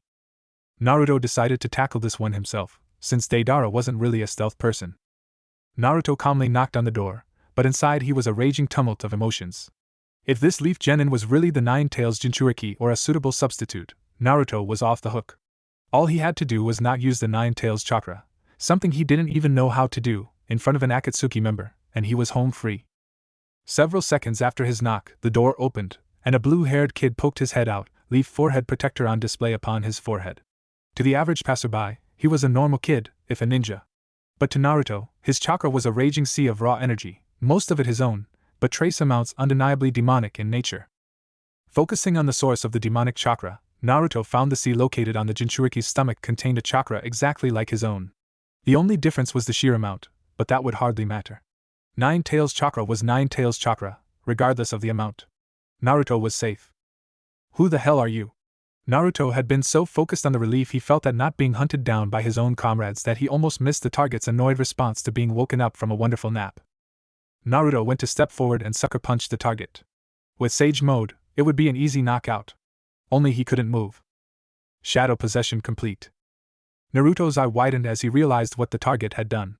The reason his chakra had been so large and easy to read was because he had been flaring it. The massive chakra source in the small room, coupled with Naruto's single-mindedness in his sensing, meant that the two smaller sources that had been trying to hide their chakra had been passed over without a second thought. With Naruto now on full alert, the two genin were as easy to spot as his own Akatsuki cloak. Naruto had missed them, and was now paying the price. He couldn't move as the large, now larger, genin began spinning towards him. Naruto was in trouble. Or he would be, if he weren't a sage, member of Akatsuki, an S-rank ninja.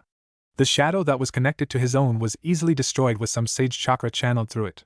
He brought his hands up to catch the large human boulder that was hurtling towards him. Thanks to his sage mode, it didn't hurt in the slightest, but the sheer velocity and mass of the technique sent him skidding back into the hallway.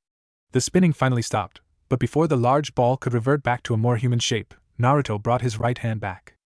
He used said hand to deliver a powerful strike to the middle of the large mass in front of him. One could see the hit send ripples across the ball before the genin was sent flying down the hall, cracking the wall upon impact. The fat leaf genin's technique ended as he was forcefully sent spiraling into unconsciousness. With one out of the way, Naruto turned his attention to the two genin in the room, who had since moved out into the hallway. The weaker one's shadow shot out once more, but that was easily dealt with via brute force. The Jinchuriki ran at him with a set of claws, obviously assuming that Naruto would be held immobile by the strange shadow technique. Naruto noticed the chakra coming off of the claws, similar to the day's earlier encounter with a set of trench knives. Not wanting to be cut by a set of genin, Naruto spat a glob of toad oil into the Jinchuriki's face. The oil obscured the blur of movement that was Naruto even more as he delivered a vicious chop to the back of the Jinchuriki's neck, sending him to a forced sleep. Naruto continued on to the third genin, the one that had managed to catch him off guard. Naruto was a sage. Sages were not caught off guard. It might have been petty, but Naruto was in a hurry, and Akatsuki was supposed to be brutal and unforgiving. The straightforward jab appeared to be a simple attack to dodge, and despite Naruto's speed, the young genin appeared to do just that. Then he went flying down the hall anyway. Shikamaru struggled to stay conscious. He hadn't planned on the Akatsuki being this ridiculously powerful. The plan was supposed to end when Choji's human boulder connected with the man at the door. But instead the attack had failed for whatever reason, most likely a defensive jutsu of high rank, and the following fight was better described as a no-holds-barred beatdown. But Sora was a teammate, and dare he say it, a friend. Shikamaru would not allow Akatsuki to win this easily. He struggled to his feet, but his vision was blurred and his ears were ringing with strange notes. He knew he had no real hope of beating an S-rank ninja as he was. And people wondered why he enjoyed himself while he could.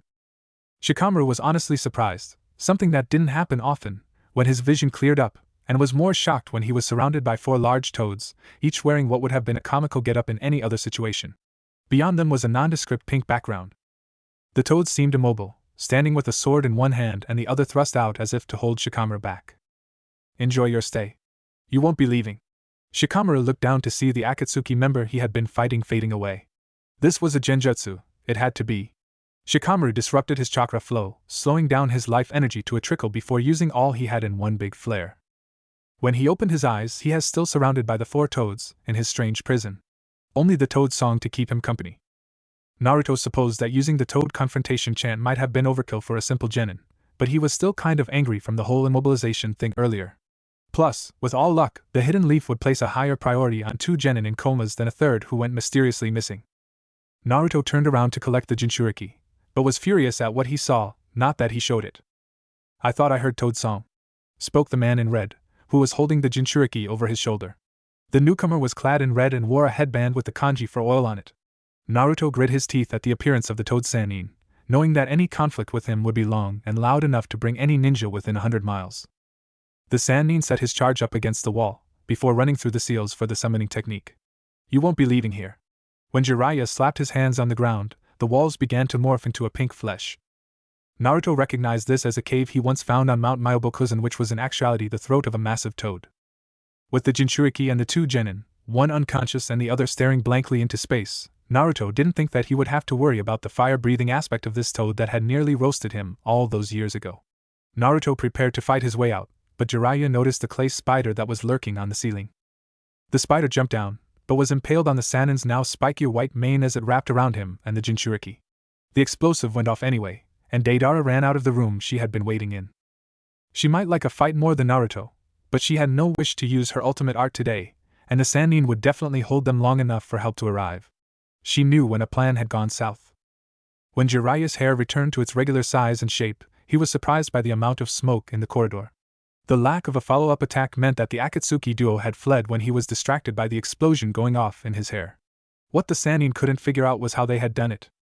The toad mouth bind was durable enough to take those kinds of explosions all day. As the smoke cleared, Jiraiya first noticed the safety of the 3 genin on Team 10. Then he noticed the completely clear walls. Somehow, The two had managed to completely destroy the throat of the mountain toad enough to force a summoned dismissal. Jiraiya turned the corner to see a large hole in the wall of the hotel, no doubt caused by that exploding jutsu. Jiraiya approached the wall to check the damage and look for clues as to how they had managed to dismiss his toad. Dynamic entry. Jiraiya knew then, it was just not his day. Chapter 5. Being home was a good feeling for most people. Granted, most people didn't leave home after killing hundreds of allies in attempt to murder a country's leader, getting pursued by legions of hunter ninja, and joining a group of legends and monsters. So Kisame was not experiencing a good feeling because he was home.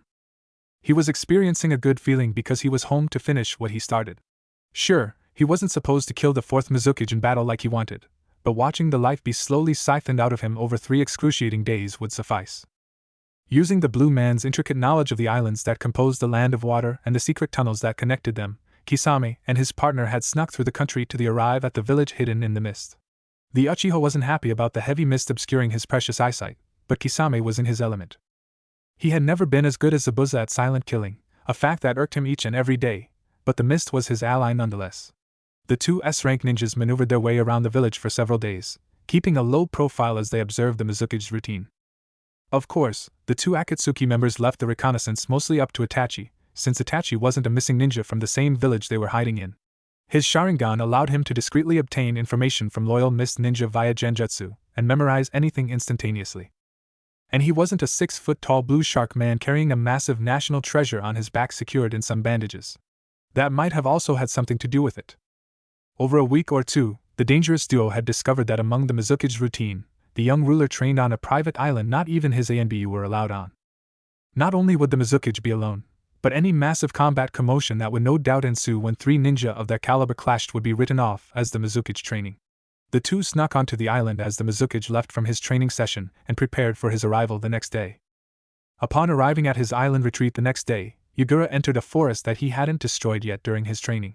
He walked into the foliage for several minutes before he stopped and spoke aloud. I'm fully aware why Kisame would be after me, but I find it difficult to imagine what I did that deserves the wrath of an Uchiha as well. Kisame is aware of this, but I'll warn as Uchiha as well. If you fight me with Kisame, it will be the last fight of your life. The two Akatsuki members emerged from the trees into the clearing where Yagura stood. Itachi was the one to respond in his monotone drawl. We could care less about you. We're after the tailed beast. You are a minor inconvenience. Yagura laughed aloud at that. You really think you can take me? Asked Kisame. He tried once before, and it took all his skills to escape with his life. And I haven't been resting on my laurels either. So come at me, and see if you can make me draw even a drop of the 3 tails chakra, said Yagura as he took the hook staff from its place on his back. Yagura held out his other hand in a half-ram's seal as he held out his staff. A small circle of water formed at the tip, and launched a barrage of needles at the Akatsuki members. Upon closer inspection, one would see that these needles were not made of water as one might expect, but of coral. The Mizukage's coral was unique even by ninja standards, as it drained chakra from whatever it latched onto to grow even larger, eventually encasing its target. Kisame stabbed his blade into the ground and balanced on top of it to get above the coral's reach, but Itachi allowed himself to be struck, only to dissolve into a flock of crows. Kisame meanwhile was busy forming hand seals while balancing on the hilt of Samahata. Upon finishing the seals, the water specialist of Akatsuki reared back his head before puking out hundreds of gallons of water, forming a small tidal wave. As the water rose into the air, Yagura simply twirled his staff around in a circle, the motion forming a larger mirror of water. Upon completing the circle, Yagura hooked the top of his mirror with his staff and drug it to the ground in a single movement. When the mirror struck the ground, water exploded upwards, far more than the mirror had been composed of. Soon Yagura stood atop his own tidal wave, equal in size and shape to Kisame's own. The two exploding water shockwaves collided and cancelled each other out, and Samahata collided with Yagura's staff in a mighty clash of steel and scales. The excess water from the attacks flooded the forest under several dozen feet of water. The two mist ninja landed apart from each other, standing on the water as Itachi reformed out of crows next to Kisame. The blue shark man was frustrated that his attack had been so easily beaten, but Yagura leaned on his staff wearing a smirk. Kisame ran at the Mizukage, who brought up his staff in a defensive stance. Itachi ran after Kisame to assist, but the Mizukage was doing nothing but defending almost contemptuously, wielding his staff effortlessly with one hand. Yagura brought the hook of his weapon down to catch the hilt of Samahata, ripping it from Kisame's grasp. Coral palm! Shouted Yagura as he struck forward with his free hand at Kisame's exposed chest. Before he could make contact, however, Itachi struck with his own jutsu. Yugura and Kisame jumped apart as the flaming dragon screamed past them, the water beneath it turning into steam. Yugura's hand caught the edge of the flames despite his hasty retreat, leaving him with a bad burn across his left hand, but nothing an experienced ninja like Yugura couldn't ignore. Kisame landed, and Samahata shot through the water towards him, eager to be reunited with its master. Itachi and Kisame glanced at each other, then nodded in unison. The two moved in perfect harmony, created from years of working together. Itachi dissolved once more into a flock of crows, as Kisame sprinted around Yugura. The crows flocked around Yugura to obscure his vision, but Yugura was able to bat away those that came too close with ease, and sensing Kisame's monstrous chakra was so simple an academy student could do it. Time seemed to slow, however, as one of the crows flew directly past his face, its Sharingan eye staring back intently. The world dissolved to black and white, and the clouds moved backwards in the sky. The crows flying about morphed into shuriken that flew towards the fourth mizukage at amazing speeds, digging into his flesh and restricting his movement. The mizukage was no stranger to genjutsu, and recognized this one almost immediately, but somehow, the genjutsu was resisting his attempts to disrupt it. However, through sheer force of will, the mizukage endured. He convinced himself that the pain was not real, even though every fiber of his body was shouting the exact opposite. He convinced himself the pain was fake, until a large object hit him square in the back. He could feel the chakra being drained, eaten as Samahata was dragged along his back. The most powerful of the 7 swords shave off a fair bit of flesh as well. Yugura could only compare the sensation to having a stick covered in razor blades run across his back, only several hundred times worse. Looking up to the black sky, Yugura saw that not even that pain had been able to break him out of the genjutsu. As he gazed upon the Sharingan moon, he realized it was getting closer. He tried to move, but the pain, both real and genjutsu-induced, made sure he could only look on in terror as the orb descended and crushed him.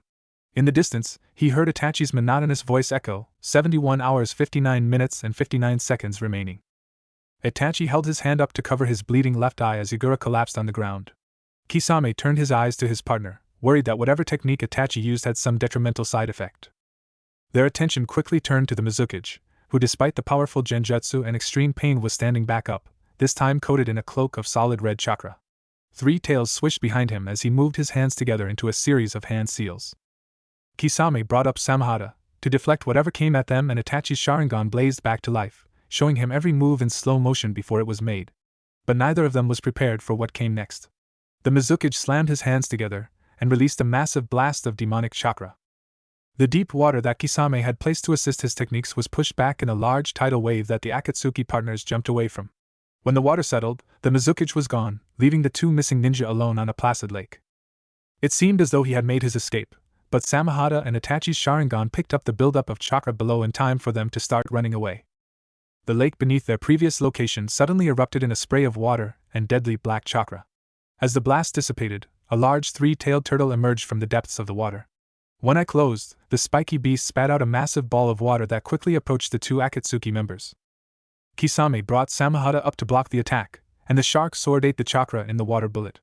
Kisame was taken aback when the enormous amount of chakra caused Samahata grow exponentially, its sudden increase in mass almost causing Kisame to drop his sword. The most powerful of the 7 swordsmen had been sure that Samahata could take more than 1 water bullet, but he didn't know that it wasn't a water bullet. In actuality, it had been a ball of pure water chakra, dense enough to have the appearance of real water. Kisame steadied his now even more massive sword as the half-submerged 3 tails quickly swam towards them. Kisame quickly ran through the hand signs of the one jutsu he knew that might be able to defeat the beast as the hilt of his sword snaked its way up his sleeve. The transformed Yugura was met with a large ball of water in front of him, but confident in the swimming abilities of his transformed state, swam right on in. He could immediately feel his chakra being drained, but against the raw power of a tailed beast, the amount being taken was a pittance. The mizukage saw a small creature darting around his head, and felt it striking at his hard shell, drawing a little chakra each time. As it darted before him once more, he noticed the figure was actually Kisame, who had somehow developed a method of fusing with his sword to become even more shark-like. The monster that Kisame had become was puny compared to the monster Yugura had become, but he was fast monster underwater. Kisame ran through some quick hand seals and summoned a multitude of sharks made of the surrounding water to hide himself in as he, and his sharks, began eating away at the 3 tails chakra reserves. The beast bellowed and swung its tails, destroying many sharks, but the predators seemed to be numberless, splitting into more when they ate enough chakra. The 3 tails roared, the sound containing a huge amount of chakra itself. Enough chakra, in fact, to disrupt Kisame's feeding frenzy technique, as the sharks dispersed into the surrounding waters.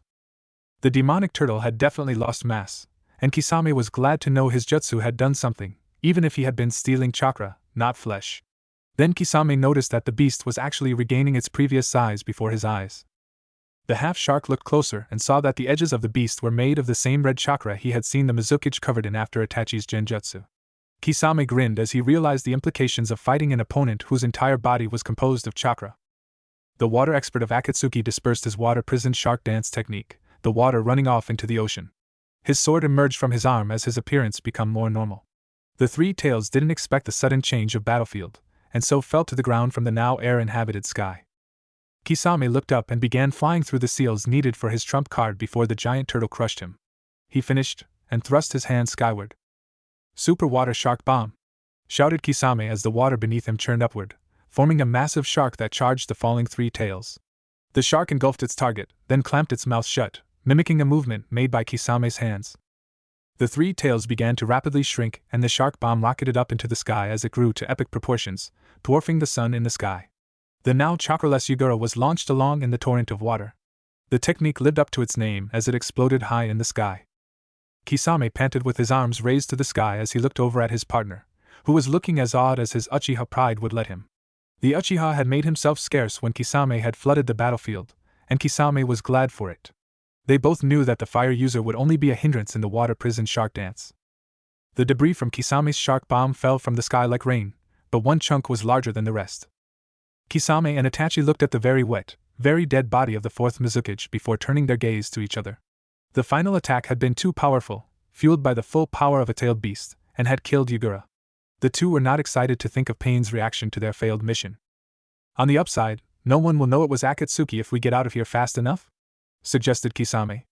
Itachi simply nodded, and the two quickly disappeared. Jiraiya was not in a good mood. He had found Tsunade, and she had returned, if just to heal their sensei. The legendary medic had also healed the three genin that had been injured by Akatsuki as well as their sensei, who had nearly had his legs blown off. After the third Hokage's plea, the last Senju had agreed to stay in the village and take over for the old monkey if he kicked the bucket. This was all great news, but it did nothing to alleviate the foul mood that had fallen over the Toad Sage since his brief run-in with Akatsuki.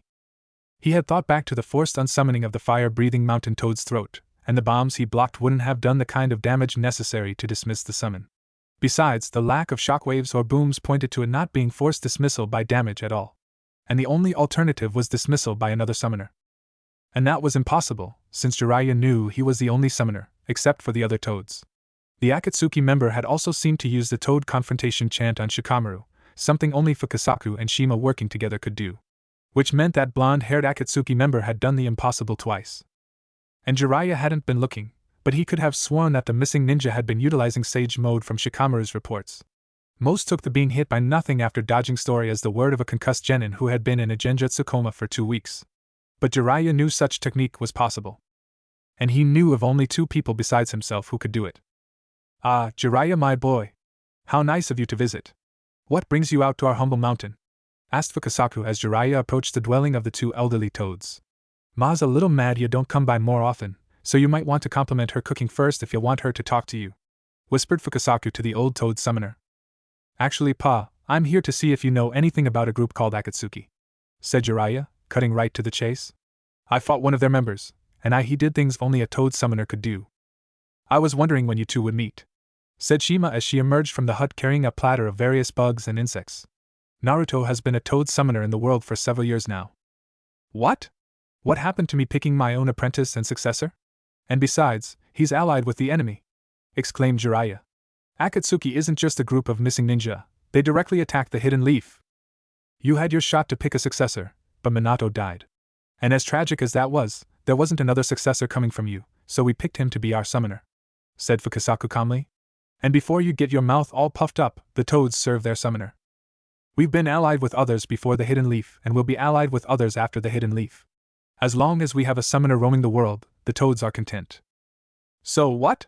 I'm not a toad summoner anymore?" asked Jiraiya in disbelief. No.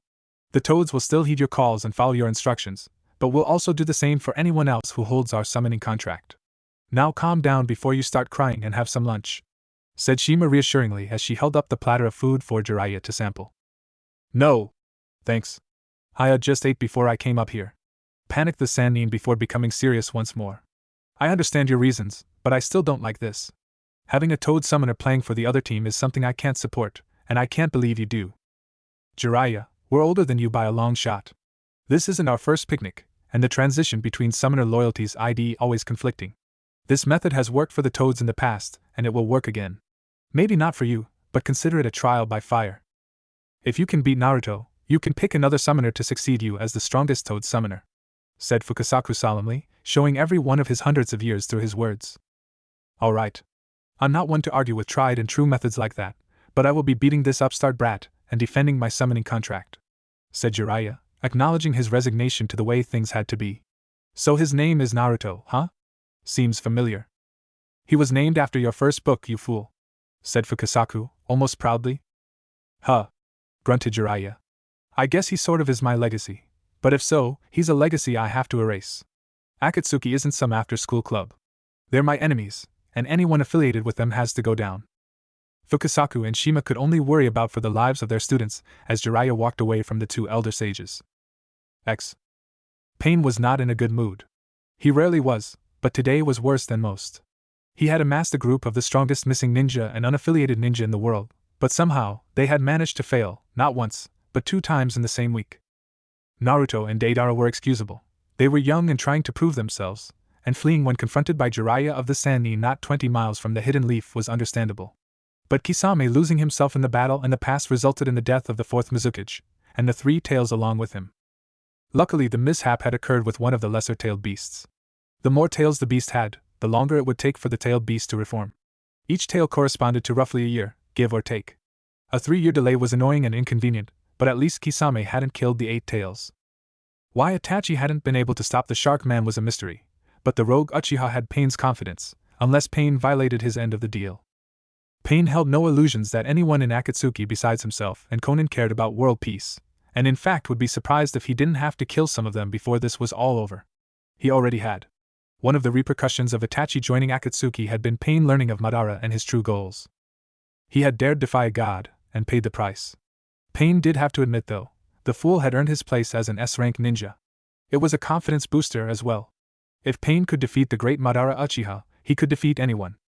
But for the most part, Akatsuki helped them get what they wanted, and that was how the missing ninja world worked.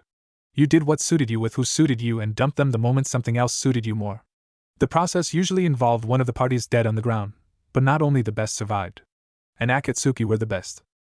Yet the best had messed up twice, once to expose them and their short-term goals to the Hidden Leaf, and once to delay their plan a full 3 years. There was a meeting of Akatsuki about to start, and Pain would let the 4 failures know the depths of his displeasure. Chapter 6. Naruto hadn't been happy to receive Pain's anger, even though it was more like being informed of his failure. He was just reminded that he had failed in front of 9 of the most powerful people in the world, all of whom had been doing this for much longer than he had, Deidara excluded. Akatsuki's youngest had blown their mission, and exposed Akatsuki as a criminal group hunting Jinchuriki in the process. Naruto had been relieved that Kisame and Itachi had apparently also screwed up big time, managing to kill one of the 9 people in the world that Akatsuki was supposed to take alive. The whole debacle would push Akatsuki's plans back a full 3 years, during which they would lay low and hope that Akatsuki would be forgotten. In the meantime, Akatsuki still had to take jobs, both to keep a steady income and to keep in view of the other nations that employed the group. Dropping off the face of the map would raise more questions than they would like. Months had passed, but the 2 teams responsible were still paying for their failure. To pay for their failure, the 2 blondes had been given second to last pick of the missions. Kakuzu had jumped on the bounty hunting request before his partner could blink, or swear, and Sasori decided to take an assassination job that would hopefully net him a strong puppet. As leader of Akatsuki, Pain could not be bothered with missions, so Deidara had decided to take the more interesting of the 2 remaining jobs. At the end of the day, conquering a small nation sounded much more fun than stealing a piece of art. Plus, Deidara would likely disagree with the so-called art and turn it into true art, voiding the contract to recover the masterpiece intact. So the 2 youngest members of Akatsuki left to blow up a nation, leaving their 2 elders to sneak into a museum. The land of honey wouldn't know what hit it.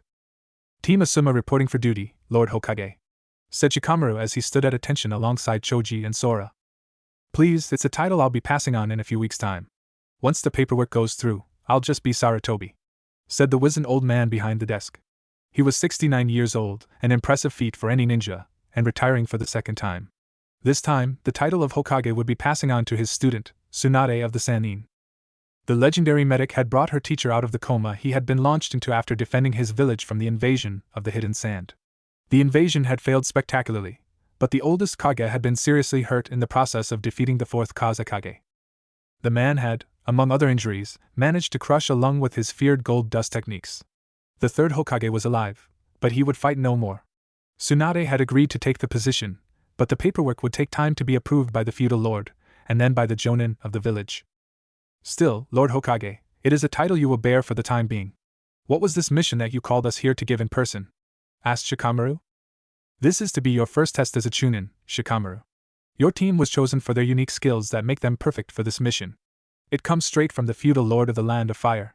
Bear in mind that this mission involves a nation's governance, warned the third Hokage. Shikamaru sighed as his slouch seemed to become even more pronounced. What a pain. The genin present decided to make their thought heard as well. Don't say that in front of Asuma's old man. Sora berated his teammate. Will we have time to eat on this mission? Chimed in Choji. Talking about food again? Asked Ino Yamanaka as she walked into the room along with the rest of her team. Why do you care? Asked Choji as he took an angry step forward. Besides, why are you guys even here? Asked Sora as he glared at the one male genin on Team 7. The Hokage called us in for a mission. It'll be our first rank above D in a while. Not that you losers would be trusted with a mission even that important. Shot back the Uchiha. Yeah, Sasuke is the best around. It's amazing he isn't being given an even more important mission, like an A rank. Shrieked the pink-haired member of the team. Whatever. Retorted Sora. Our mission was a special request from the feudal lord himself. Beat that, you jerks. Actually, I think you'll find none of you will win this little argument. Interrupted the Hokage, reminding everyone of the present company. The two teams stood in a single line like the soldiers they were, and not the children they had been behaving like. Since you'll all be going on the same B-rank mission, no one can claim to be better than the others. Of course, as the only chunin here, Shikamaru will be leading this mission. The Hokage took a second to chuckle to himself at the incredulous expressions on the genin's faces. The single chunin in the room looked like he might be sick. Now would you like me to explain what this mission is? Of course. Our apologies, Lord Hokage. Answered Shikamaru promptly. Please continue. Put bluntly, this mission will be a kidnapping. A young lord is being held in the capital of the Land of Honey.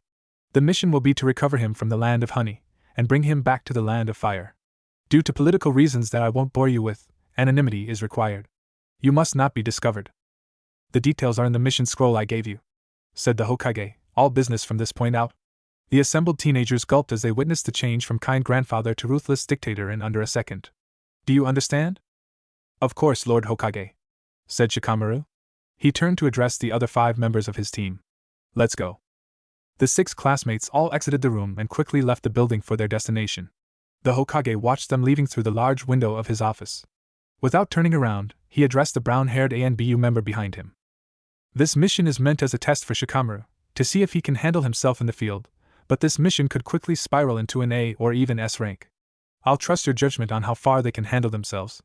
Just try to keep them safe discreetly. Of course, sir, said the ANBU as he faded into the wooden floorboards of the office floor. Okay, so all I saw was destroy a nation of steal something, and I didn't look too closely beyond that. So, what exactly are we doing, yeah? Asked Deidara as she and her partner flew through the sky on a clay owl. It wasn't exactly the fastest thing she had ever made, but they were in no hurry. The job is to destroy the Land of Honey's royal family. Take them out and cripple the military, and the whole nation will be easily conquered by our clients. In this case, a larger nation that wants their territory. Responded Naruto, not really surprised that Deidara hadn't actually read the details of the mission. It was part of her strange charm. Land of Honey, huh? Said Deidara, more to herself than to Naruto. That's like 3 days away from the hideout too if we fly like this, yeah? Naruto cracked open one eye, but otherwise didn't move from his meditative stance. Yes, it is, though I don't see where you're going with this. Isn't the Land of Honey that way from the hideout? Asked Deidara, pointing back the way they had been flying for over a day. This time Naruto moved an arm to place his face in his palm as he sighed. Dang it. If anyone looked up, they would see a large white bird turning around. So what are we going with? Choji bashes down the gates with his human boulder? No, we're trying not to be spotted, I got it. Ino's mind transfer? Maybe coupled with your shadow possession, am I right? I'm right, said Sora as he looked sideways at the leader of the squad. He nodded at the end of his speculative rant, as if to confirm his suspicions. He tilted his head sideways in confusion as he continued. Though I don't see why the king of the jerks and I are here. Do you plan to just blow down the doors and kill everyone but the target? No, Sasuke is here because he's on a team with Ino, whose mind transfer will come into play. You two will also be handy to have around if things go south. But the real key players are you and Choji, answered Shikamaru as he got up from his thinking pose. What? You're entrusting the key role to those two buffoons? Exclaimed Sakura. She gestured to the blue-haired boy in particular, who was in the process of making faces at his stoic rival. We might as well just head back now and say the mission was a failure. Hold on. I never said it was a complicated role, just a key one, said Shikamaru. The goal is to use an annual eating competition as a distraction while we remove the young lord. An eating competition will be much more interesting to watch with these two participating, don't you think? I'll go along with this plan. You know what you're doing, spoke up Sasuke, and his two female teammates were quick to agree, then disagree about who was the first to agree. We know you're a genius, so just point us in the right direction, said Sora, pointing over his shoulder to Choji, who nodded in agreement. Good. I'll explain each of your roles in greater detail when we get to that point. Right now, Choji and Sora have to register for the competition. I'd hurry, since registration closes in an hour, said Shikamaru, catching the look on his teammates' face when they heard about being only an hour away from losing as much food as they could eat.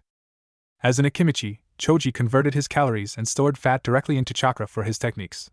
This had turned into a love of eating, as using even a single technique left the rotund genin feeling incredibly hungry. Sora, on the other hand, had no such excuse, he just ate massive quantities of any food he found delicious. His claim that everyone else was just bad at eating didn't convince anyone, but it appeared that the two's love of food would come in handy on this mission. Just know that for the plan to work, one of you has to come in second place. Any plan that involves food is fine by me. Let's go, Sora! Shouted Choji. The two shouted a loud huzzah in unison before running into the city proper. Shikamaru sighed at his team, before he turned to the other three genin he had been placed in charge of. Team 7 looked at him skeptically, but held back any chatter. Alright, Ino, you're with me. Sasuke and Sakura, you find a hotel for us to stay at. The competition lasts for 2 days, and we may need to take a third to get everyone back together. Make it out of the way enough to hide a body, but close enough to the courtyard that we won't have far to go. Got it? Humph. As if I would screw up something as simple as that. Should we meet you after the room is booked? Inquired Sasuke. No. I'll need your Sharingan for the plan tomorrow, but take it easy today and lay low, answered Shikamaru. Understood, said the members of Team 7. The rookies scattered to enact Shikamaru's plan. Seriously, I love all my art, but this owl is so slow, yeah, exclaimed Deidara to her partner as they slowly drifted through the skies. Just let me make a hawk, and we'll be there by tomorrow morning. I'm a sage, Deidara. Sages are supposed to be wise. Owls are wise. Ergo, a sage should arrive on an owl, answered Naruto calmly, confident in his logic. For someone so wise, you really aren't all that smart. We'll be arriving in the capital to destroy everything. I don't think anyone will care if you arrive on an owl. And this owl will take us another 2 days. Let me make a faster bird already, argued Deidara. No. Someone might care what we arrive on. We're S-rank ninjas, Deidara. We can't be seen as hyperactive kids who rush around everywhere. Besides, it's not like the land of honey is going anywhere. It'll be there in 2 days as surely as it will be there tomorrow, retorted Naruto. Deidara sighed into her hand before an idea came. What about a compromise? A dragon would be faster than this owl, but not as fast as a hawk, and something so big would show more power. Plus, I hear dragons live forever, so it'll be plenty wise as well. What do you say? That is a brilliant idea, exclaimed Naruto as he jumped to his feet. Let's do this. Deidara pulled out a large chunk of clay in each hand. In order to make a large enough dragon, she'd have to use both chunks. After infusing it with her special blend of explosive chakra, Deidara slapped her hands together. She always hated this part. She could never get over the feeling of being French kissed as the two hand mouths worked together to shape the clay. Still, true art required sacrifice. The dragon finally emerged, and Deidara threw it off the side of the owl the two were currently riding on. A large cloud of smoke accompanied Deidara's hand seal, and a large white dragon rose from underneath the two Akatsuki members. They jumped off of the owl and landed on the dragon, which then began flying at a much faster pace than the owl had been. You were right, Deidara. This dragon will leave a much better impression, said Naruto as he resumed his meditation. Glad I could help, mumbled the blonde artist, rolling an eye for emphasis even though Naruto couldn't see it. Choji and Sora looked at the massive piles of bean jam cakes piled before them, then looked at each other, then back at the food. The official in charge blew a whistle, and the food began flying into their mouths. Choji and Sora were digging in with the best of them, and all they had to do was finish the plate within the time limit. For the next several minutes, the two genin were in heaven. Well, they're doing their job rather well. Deadpan Ino. Shikamaru and Ino were hiding on the roof of the gatehouse that overlooked the courtyard where the competition was taking place. The first section of the challenge was solely for observation and identifying the targets. What is my part in all this going to be, now that we have time to chat? See that little kid over there?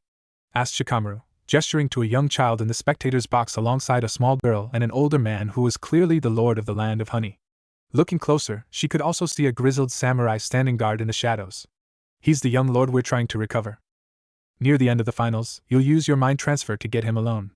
The bodyguard will follow to make sure he's trying to make a break for it, but Sasuke's Sharingan should be able to catch him in a genjutsu long enough to get him out of the way. What, you mean kill him? Asked Ino, incredulous that her childhood friend could be so heartless. No. The point of not being seen is to leave no evidence. A corpse would point to ninja, and the hidden leaf is the only possible suspect within the area that would be hired. Pointed out Shikamaru. No, a genjutsu is the answer here as well. I just hope Sasuke can handle such delicate work. Of course Sasuke can handle this. He could handle anything. Though delicacy isn't exactly his strong suit, admitted Ino. But Sasuke can definitely do it. Let's hope he can, or this entire plan will fall apart, muttered Shikamaru. Sora and Choji were oblivious to all of this, and were pressuring the referee to give them some more ramen before that phase of the competition. When he explained that they'd have to wait until tomorrow, the two undercover genin looked absolutely crushed, but quickly perked up at the thought of more food tomorrow. The group met at the hotel Sasuke and Sakura had picked out, which fit Shikamaru's specifications perfectly. The plan was relayed to everyone, even the two that would just be eating. The only requirement of them was that one of them win second place, in order to get the runner-up prize. Sakura voiced concerns for the sanity of a man that would give a house for first place, and a large basket for second place, and a small basket for third. Shikamaru responded that the sanity, or lack thereof, of such prizes was inconsequential. All that mattered was that those were the prizes.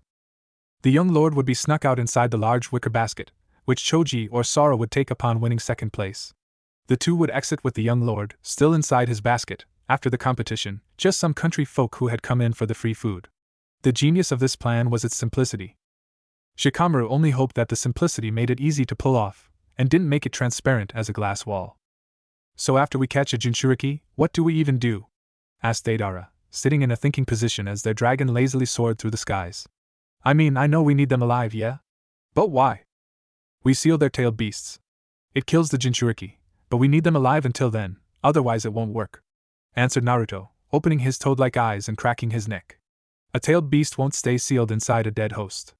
If the seal is weak enough, you'll be fighting a full-powered tailed beast. If it's too strong, the tailed beast dies and has to reform. The stronger the beast, the longer that process takes. I know that, yeah? I listened to leaders' briefings. Shot back Deidara, annoyed at her partner's low opinion of her intelligence. I meant, how do we seal them? Do we have, like, a big jar or something? Naruto was actually stumped by this question, as Pain had not yet told any of them how they were to actually seal the tailed beasts once they were acquired. And Naruto was sagely enough to admit when he didn't know. I actually have no idea. Maybe we seal them in a jar or something, he speculated. Maybe we just chain it to the ground. That's kinda fun sounding actually, yeah? It'd be like a zoo. We just walk up and give the 9 tails some steak, or eat some calamari right in front of the 8 tails. We could stand on their heads and pretend to be controlling them, said Deidara, imaging riding on the head of the 9 tails like the legendary Madara Uchiha. I wonder if their fur is soft, yeah? Who knows? We'll find out when we start sealing them, shrugged Naruto, before sitting upright and turned to face his partner, a wide smile on his face. Let's agree to find out as soon as we can. We can't hunt Jinchuriki for 3 more years thanks to Kisame killing his target, but as soon as those 3 years are up, we take out your target as fast as we can. Deal? Sound like a plan, yeah? Deal, agreed Deidara. Her target, the 1 tail, would be the first down. Tatewaki had been left the samurai of the Land of Iron, not for any lack of skill, but because he simply could not bear to continue living in the land where his master had died any longer. He had become a wandering mercenary, and found his way into the feudal lord of the Land of Honey's employ. His duties only technically consisted of watching over the safety of the lord and his daughter Chio, but he had recently taken up a new duty as well. He played the role of both bodyguard and watcher of Shu, a young lord who had been kidnapped from his own land and was being held here for political reasons that Tatewaki didn't care to know about. He felt bad for Shu, both because he was a child and because kidnapping went against everything he had learnt as a samurai. But orders were orders, and following orders was something else he had learned as a samurai. The eating contest, despite its conceptual idiocy and security risks, proved to be something Teiwaki was enjoying. Mainly because Shu was enjoying it, especially the apparent rivalry between two of the contestants, who were no older than Shu was. The blue-haired one had less of the frenzy that his rival had about him, but still managed to keep pace with the chunkier brown-haired boy that was his main competition. The two had easily blown through the preliminaries, and were dominating the finals.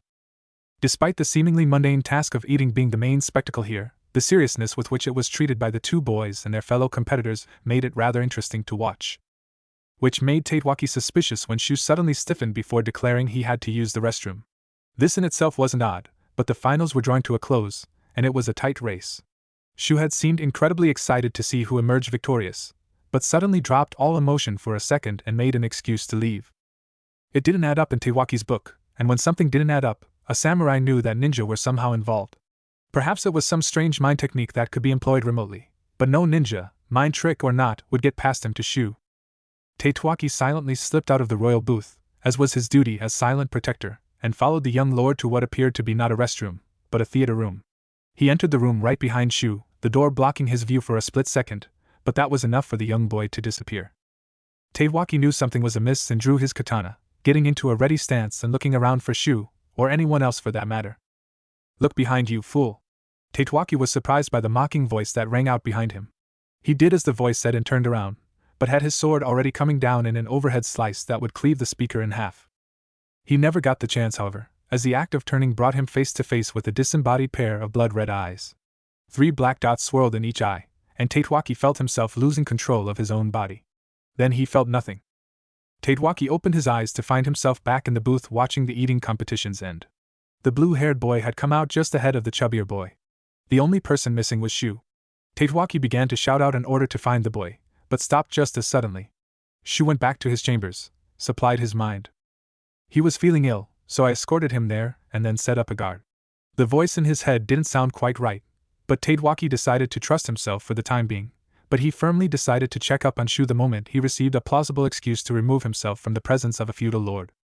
Which looked like it would be soon, as the competitors were leaving, all but the blue-haired boy, who seemed fidgety and nervous, but he was a teenager from the country meeting royalty, so nerves were understandable. He would spend the night in the palace with the accountants and such, settling legal matters with the prize house formed the contest. In all likelihood, he would sell the house and take the money back home to the country the next day, but he would still be rich and have a great story. Teiwaki escorted Chiyo and her father to their rooms, after clearing the insides of any intruders, and left to check up on Shu. He could only hope that Shu was still in there. While his mind continued to affirm the truth of the matter, he could not help but doubt himself. His fears were well-founded. Shikamaru walked away from the village with his squad, sans Sora, Choji carrying a large and heavy wicker basket. The basket in fact contained the young lord the group had been tasked with recovering. Sora would stay behind to draw any suspicion away from him, and Choji leaving immediately after the contest when they had won first and second. He would sell the house and catch up with them the next day, hopefully with a large bonus to go around. The group set up camp a ways outside the capital city, so Sora wouldn't have as far to catch up. The sun was setting, and the group had taken the seamless execution of the plan as grounds to relax. Shikamaru couldn't blame them, the hardest parts were over and they should be relieved. But they couldn't afford to relax entirely. No good ninja ever should. They were cooking dinner over the fire when proof that they had let their guard down too far occurred. Sasuke was sitting on a log near the fire, his 2 teammates arguing over who got to sit next to him. Choji was lying up against a tree, completely full for once in his life, and Shikamaru was marveling that his plan had worked and worrying for Sora's well-being. Then the ambient light from the setting sun was blocked out by a large creature flying overhead. When the genin and 1 chunin looked up, they saw what appeared to be a large pale dragon flying overhead. They ran to the edge of the forest, a hill that overlooked the city, and saw hundreds of small specks fall off the distant dragon. They dispersed across the city, going on their own power most of the way. Then the capital city of the land of honey exploded. In the span of 1 second, it had gone from a thriving and sleepy city to a flaming nightmare. Sasuke and Shikamaru shared a look, and an unspoken understanding passed between them. Shikamaru grabbed Choji and Ino, pulling them back into the woods. Sakura looked uncertainly at Sasuke and spoke up as the dragon began spitting out smaller beasts that created larger explosions that only seemed to increase the screams coming from the city, if that were possible. "Sasuke? What should we do?" "You go with Shikamaru, I have to get Sora out of there." Whoever that is isn't concerned with anyone in particular it seems, so I'll go in, grab the moron, and get out," said Sasuke as he ran down the hill to the city full speed, Sharingan blazing. Sasuke navigated the city at the same speed. A lesser ninja would have had to slow down to avoid explosions and debris and the like, but lesser ninja didn't have the Sharingan. He found his way to the castle with little trouble, but was stopped from jumping over the wall by what appeared to be a large frog wearing armor. The beast had grabbed his leg with its tongue and pulled him violently back down to earth. Sasuke's incredulousness rose even further as the frog then spoke to him. "Sorry, didn't realize that wouldn't kill you. I'm a klutz like my dad, but I'll try to make it quick." Sasuke quickly got over his shock by thinking of the amphibian as just an enemy to be defeated. He quickly slid underneath the thing's chin and delivered a powerful upwards kick. As a creature that specialized in jumping large distances straight up, the toad was hardly fazed. It was more fazed when Sasuke appeared above it and slammed it back down into the ground with another powerful kick. Sasuke used the momentum from his kick to propel himself over the wall and landed gracefully. He opened his eyes only to cringe in horror at the carnage that was all around him. Bodies had exploded in macabre splatters of blood, while others were cleanly bisected or had holes punched right through them. More were burned in a large pile, and the flames had spread to the castle proper, illuminating the night with a golden light that seemed far more innocent than it deserved to. Sasuke ran into the castle, hoping against hope that he wasn't too late. The first thing he noticed when he entered the antechamber was that the large metal door that guarded the feudal lord's throne room were knocked down. One had a blast mark on it, and the other was deeply dented. The second thing he noticed were the moving bodies beyond the collapsed doors. He ran forward, hoping that one of the two figures was Sora, but he stopped short as he noticed what the two were wearing. The black cloaks adorned with red clouds were exactly as Sora and Shikamaru had described them, only covered in blood and gore. Their blonde hair, one done up in a ponytail and the other in loosely kept spikes, further identified them as the members of Akatsuki that had defeated not only Team 10, but Asuma and Kurenai as well, apparently without breaking a sweat. Looking past them, as if he could, Sasuke was ecstatic to see Sora alive and well, standing alongside the samurai he had fooled earlier in the day with his Sharingan's genjutsu. The two stood side by side, almost obscuring the small girl behind them, fearfully clutching a naginata. The two Akatsuki members hadn't appeared to have noticed him yet, so he ran forward, the boards cracking underfoot as he ran through hand seals. Feet away, his hand was engulfed in blue lightning and the air was filled with the screeching of 1,000 birds. As he ran, his left hand intent on impaling the heart of the longer-haired blonde, he shouted the name of his jutsu, the A-rank assassination jutsu passed down by Kakashi of the Sharingan, one of 3 people on the face of the planet left with the legendary bloodline. Chidori! His Sharingan proved a curse then, as he could see every second in slow motion and had it engraved into his memory forever. His hand was stopped short of the Akatsuki member's back by the right hand of the other one. The man's grip was crushing, and thought his sheer proximity to the Chidori caused minor burns on his skin. Those healed before Sasuke's very eyes as they appeared. Sasuke knew he was completely outclassed when the blonde who couldn't possibly be more than 5 years his senior spoke for the first time. Impudent fool. The insult was accompanied by a large force that pulled him off his feet and slammed him into the ground in front of the two dangerous ninja. Sasuke! Sasuke was vaguely aware of Sora voicing his concern, but his spinning head had only heard the words spoken by the Akatsuki member that was looking down at him. I guess the Sharingan doesn't make a ninja great. It must only be Itachi's innate skill that makes him so powerful. If I were him, I'd be ashamed to call you my brother. The mere mention of Itachi would have normally sent Sasuke flying into a murderous rage at the person who would dare compare him to his treacherous brother. But this man had just sent Sasuke sprawling, and he could barely move, let alone fight. Still, he wishes to kill you himself, so I'll let you live to fight another day. But don't show up with these paltry skills, or he won't even have to open his eyes. The Akatsuki member's foot came down at Sasuke's stunned face, and he fell into unconsciousness. Naruto turned to the Jinchuriki and the samurai that were guarding the last member of the royal family. We aren't able to capture you at the moment, Nine Tails, so step aside and we'll let you take your Uchiha friend and leave. And let you murder this girl, no way! Shouted Sora at the two Akatsuki members that were assigned to capture him. I'll die before I let you kill a defenseless little girl. Ha! How many do you think my art got, yeah? Asked Deidara, doubled over with fake laughter as she faced her partner. She straightened up and turned back to Sora. We're S-rank missing ninja who get employed for war. If you want us to stop killing, you'll have to kill us, and that's not happening. Sora's clever and stubborn retort was cut off by Naruto's controlled combat voice. Let's go, Deidara. What?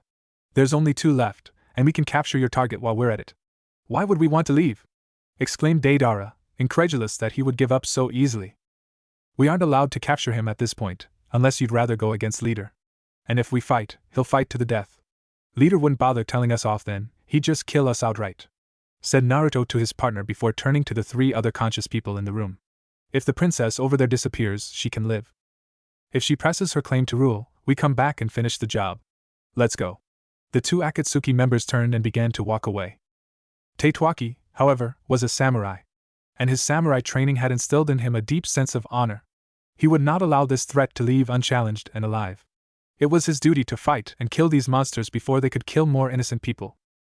Bolstered by these thoughts, Tatewaki channeled chakra down the length of his sword to increase its cutting potential and swung downwards at the neck of the one who was obviously the leader.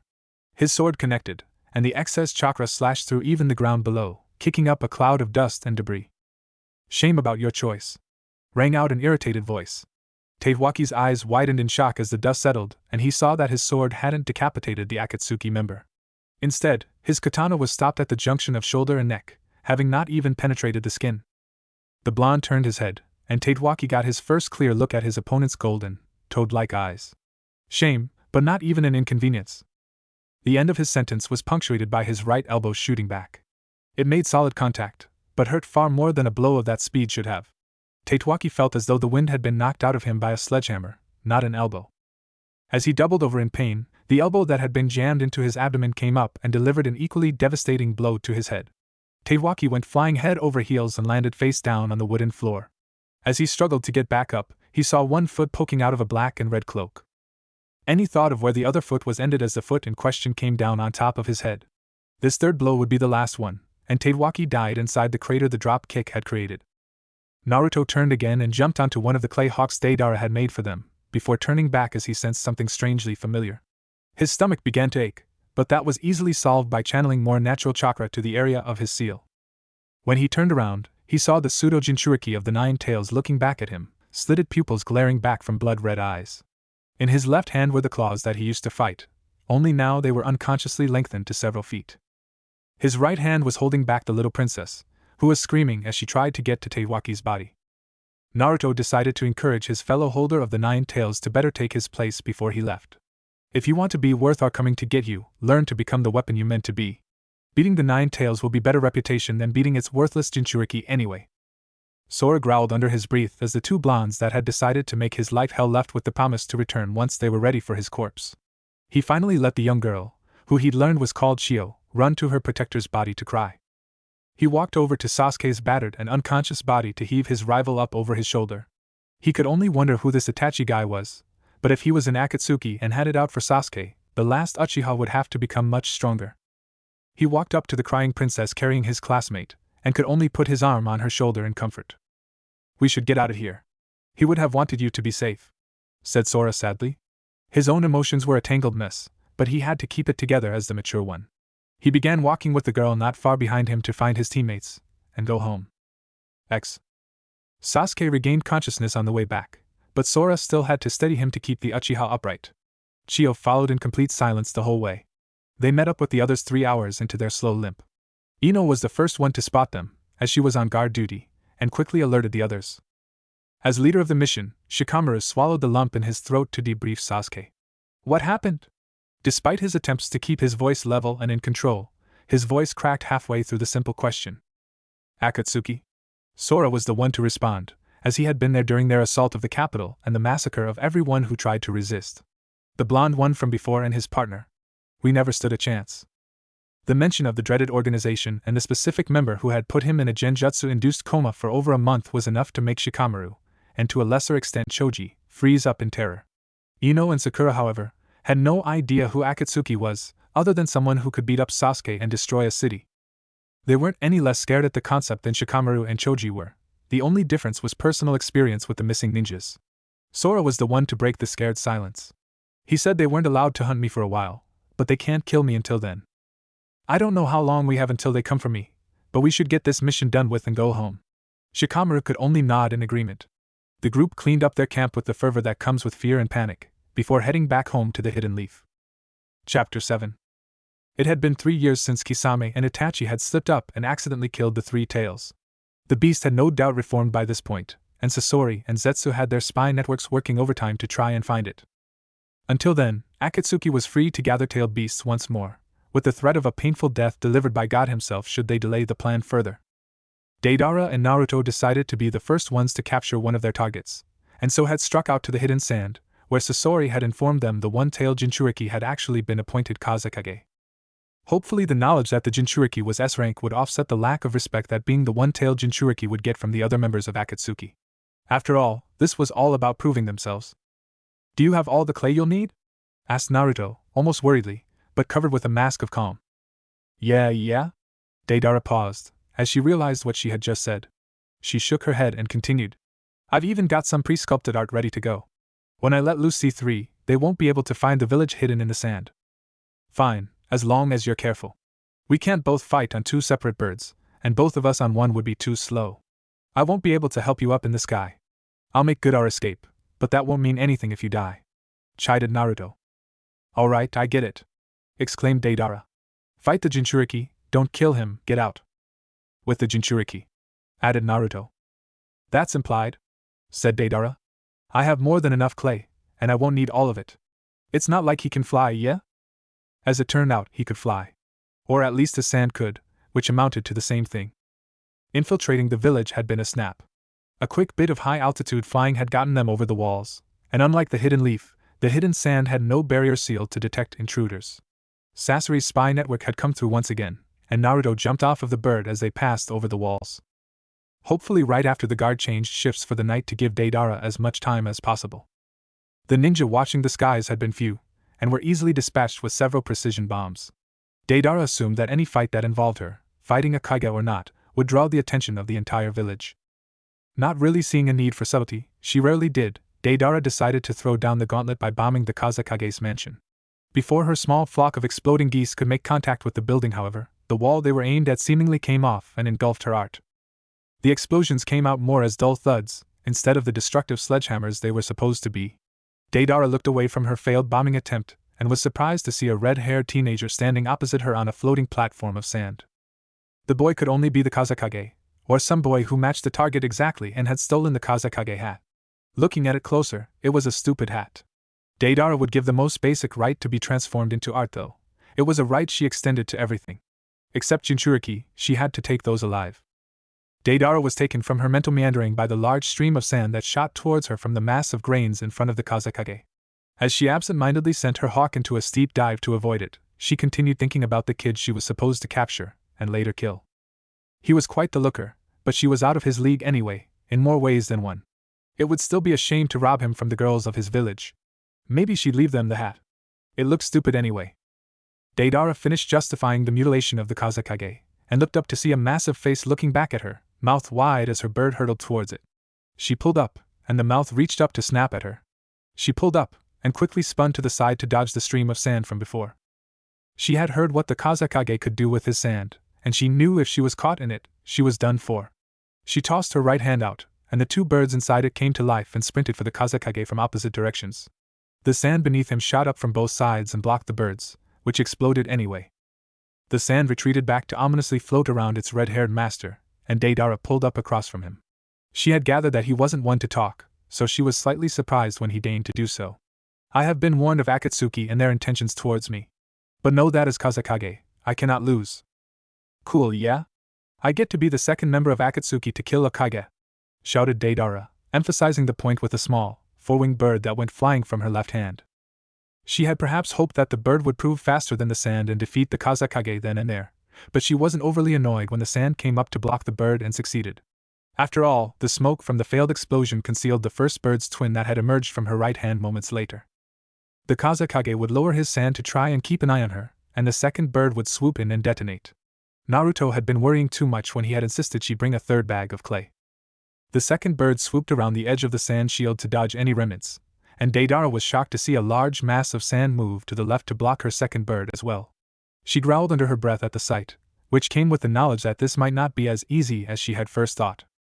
Responding to the kazakage's emotionless gaze, the sand began to chase Deidara across the sky once again. Their game of cat and mouse got more complicated when Ballista began to fire bolts into the sky at her as well. The spiked poles were easily dodged, but the explosive notes that fragmented the metal tips into shrapnel were more frustrating to avoid, and the sand constantly trying to catch her in a bear hug wasn't helping matters.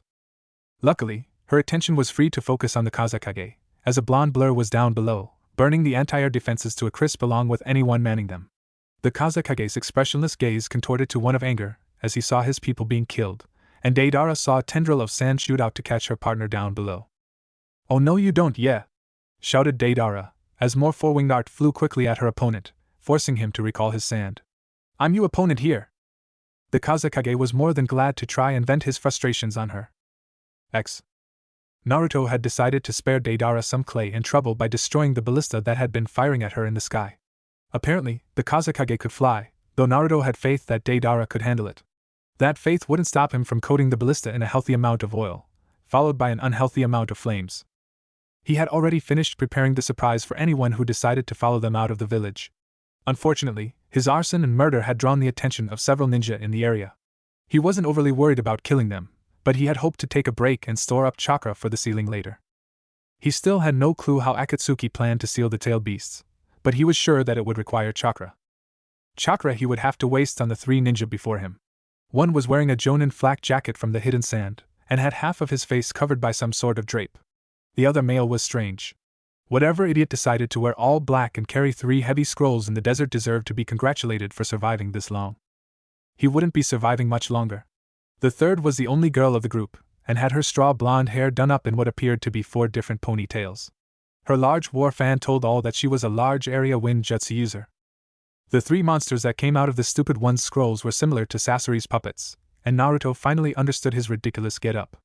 It was still stupid, but the puppet user was apparently supposed to be some sort of bunraku puppeteer. The 3 looked around the flaming rooftops where Naruto had loosed his devastation and horror, before focusing on the cause and anger. The first to attack was the girl, swinging her fan in a wide arc. The sweep sent out a wave of slicing air, but the blades were so dispersed and weak that Naruto was just able to stand there and take it like a gentle breeze. The second to move was the idiot, or more specifically his puppets. The 2 human-shaped ones shot forward, clacking the whole way in a manner that rather made Naruto want to smash them to bits. After circling him pointlessly, they loosed a barrage of Sanban and kunai which, while no doubt poisoned and lethal, bounced off Naruto like he was a brick wall. One of the puppets sprouted 6 arms and moved to attack with blades that emerged from the inside of the arms. Naruto sensed the other puppet come up behind him, chest cavity open wide to swallow him whole, and smashed the worthless puppet to pieces with a single punch backwards. The first puppet caught him in bear hug, but the blades all shattered harmlessly. The puppet quickly went the way of the first, but the pieces floated back together in front of the puppeteer. The girl bit her thumb and drew it across her fan, which Naruto could only assume was some unorthodox summoning contract. The first thing to emerge was a paper lantern that was followed by some pirate weasel wielding a scythe in its mouth. If he didn't sense the enormous and focused amounts of wind chakra applied to the blade, Naruto would feel like cuddling with the adorable little thing. Before the small beast could chop off his head, or at least attempt to, Naruto jumped forward and brought his legs into a tight curl to dodge the blade of wind that passed harmlessly over him. Naruto delivered a powerful mule kick that certainly broke several ribs, as well as pulped some organs, to the jonin that had tried to sneak up on him. The intense pain broke his concentration on the weak genjutsu that had taken his place over by the other 2 while the puppets had attacked Naruto. The weasel was still quickly approaching Naruto, however. The ridiculous one's large puppet, an armor type if he remembered Sasori correctly, had also breathed a stream of flames into the blast of wind, making it even more deadly. Naruto ran through several hand seals in midair as he continued through his kick. He finished as he landed, and slammed his palm on the ground. The weasel's side shattered upon contact with the stone-toed statue that Naruto had summoned beneath him. The burning, cutting wave of death was right behind it, and Naruto could feel the heat coming off of it. He could have taken the blow easily, but his Akatsuki cloak, while durable, wasn't invincible.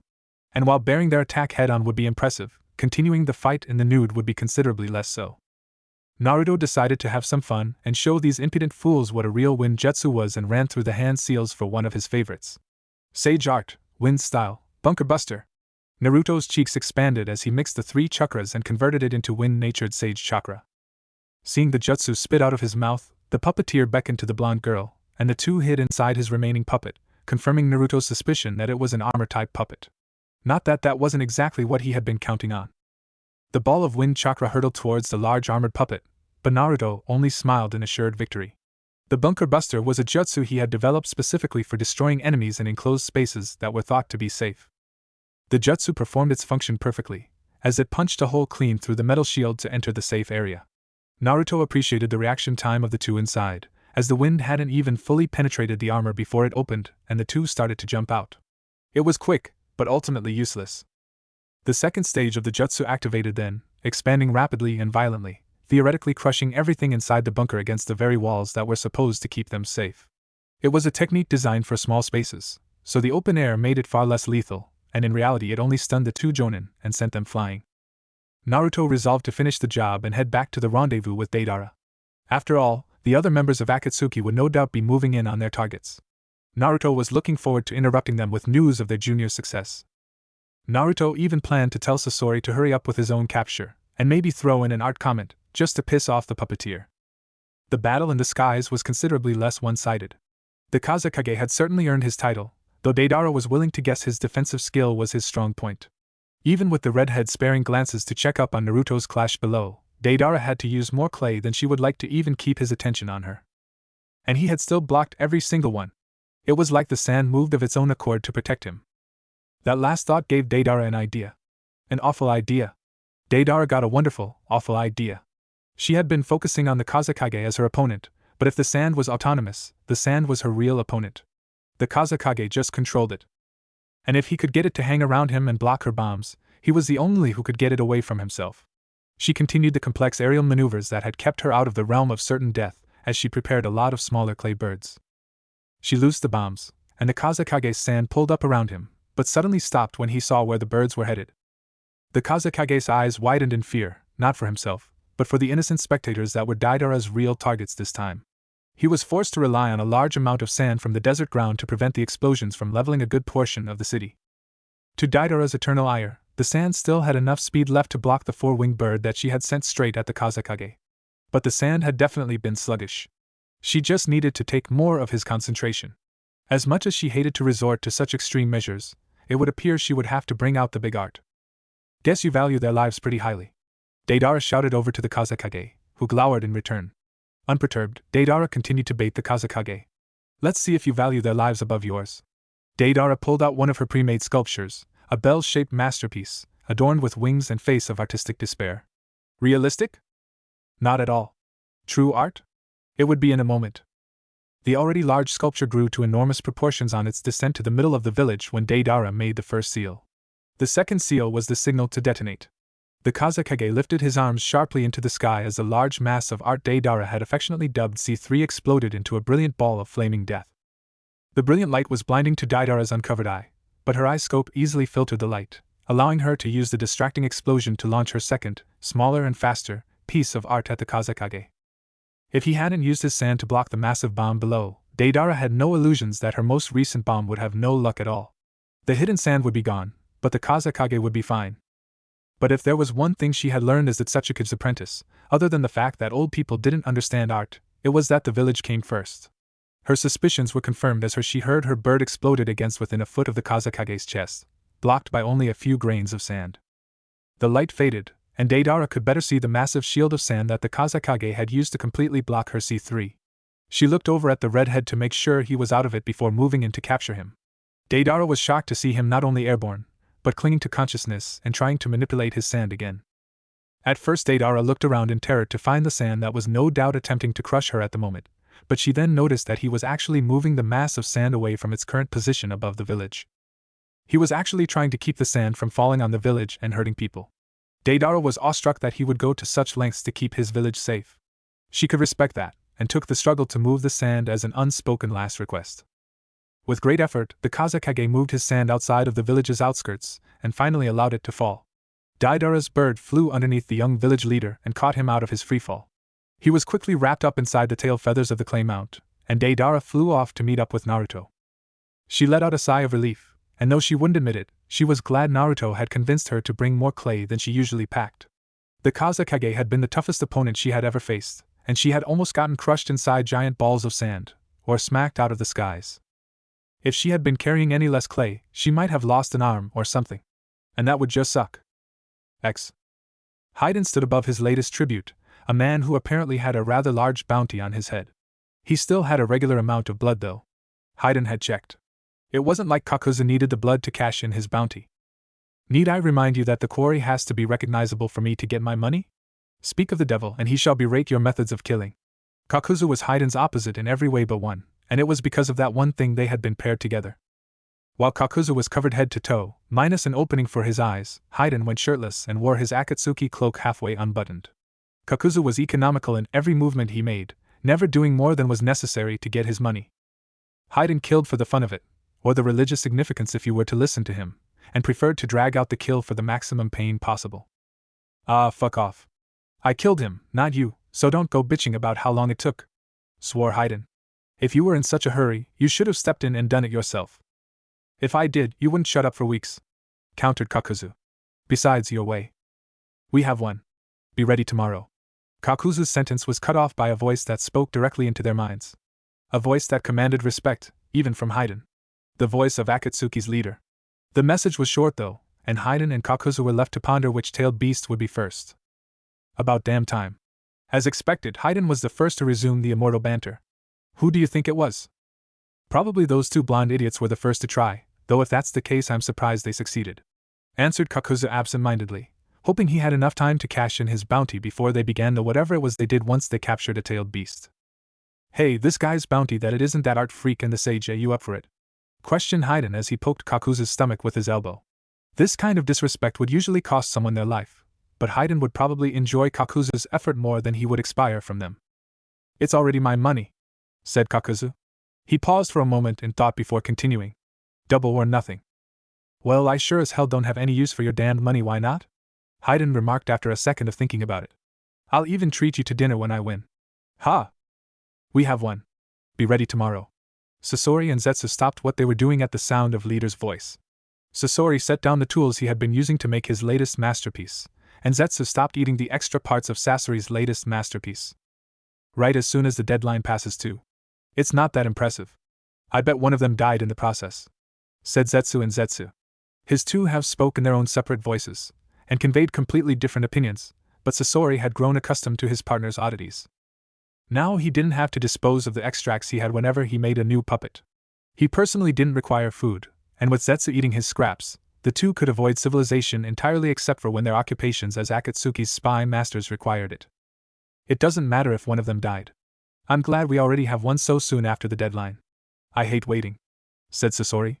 We should get a move on ours. I hate making others wait almost as much as I hate waiting myself. His voice that was significantly less gruff than most of Akatsuki would think. One problem with being forever young was that fact that his voice had never actually deepened much. He could usually hide it with Hiriko, but he need finer control when making a new puppet. Sure thing. Let's go for the 7 tails, exclaimed Zetsu's white half. Great idea. If you want to die, that is. We should target the 3 tails first, grumbled Zetsu's black half. Enough. We'll cross that bridge when we come to it. For now, we need to finish up here so we'll be on time for the ceiling, said Sasori as he picked his tools back up. He dug back into the corpse before him and removed the other kidney, tossing it to Zetsu. The plant man snatched it out of the air and took a large bite out of the organ like a raw, meaty organ. X. We have one. Be ready tomorrow. The voice of God spoke directly into the minds of Itachi and Kisame simultaneously. The two realized that today was actually the 3rd anniversary of their blunder with the mizukage. They were impressed that someone had moved so quickly, but not really surprised. Ha, already? Chuckled Kisame. I bet the zombies have been stalking their prey for a year now, pissed that they couldn't kill him and collect the bounty. Internally, Itachi chuckled along at his partner's joke, but like a true Uchiha, his face betrayed nothing but boredom. The two have their vices, but they're useful to Akatsuki, stated Itachi in his monotone voice that struck terror into the hearts of those who heard it. Except Kisame, who seemed to find it funny. Never said they weren't, laughed Kisame, showing off a mouth full of filed teeth. Let's finish up here and get ready to deal with that tailed beast. The shark man used his sword as leverage to get to his feet, the motion lopping off the head of the corpse he had been sitting on. As he stood up, Kisame dusted off his Akatsuki cloak with his hand, as if the gesture would somehow remove the blood that stained both him and the surrounding area. Itachi, as usual, was spotless. Somehow Kisame wasn't in the least surprised. Let's find somewhere more private. Itachi and Kisame walked away from the clearing that they had filled with the blood of an entire platoon of hunter ninja from the hidden mist as if the entire affair had only taken 10 minutes out of their schedule. In reality it had taken 5. Deidara picked up her partner and, now that her bird was carrying 3 passengers, slowly began to fly away at a low altitude to conserve energy. The 3, one unconscious, weren't very far from the village when they heard their getaway device explode violently in the distance. Deidara whistled at the sheer size of the explosion that Naruto had placed to deal with any pursuers. Damn. I thought you were joking about that sage chakra stuff. We so have to make more of those later. The bombs in question had been made more potent by Naruto's sage chakra after he had the idea to supercharge his partner's explosives. The resultant blast was something neither of them wanted to be caught in. You want to use those in combat?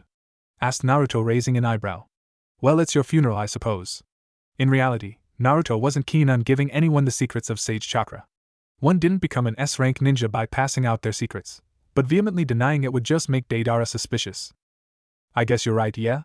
Said Deidara dejectedly before perking right back up. But what about remote bombings? Like the one we just pulled off, yeah? We wouldn't be anywhere near them.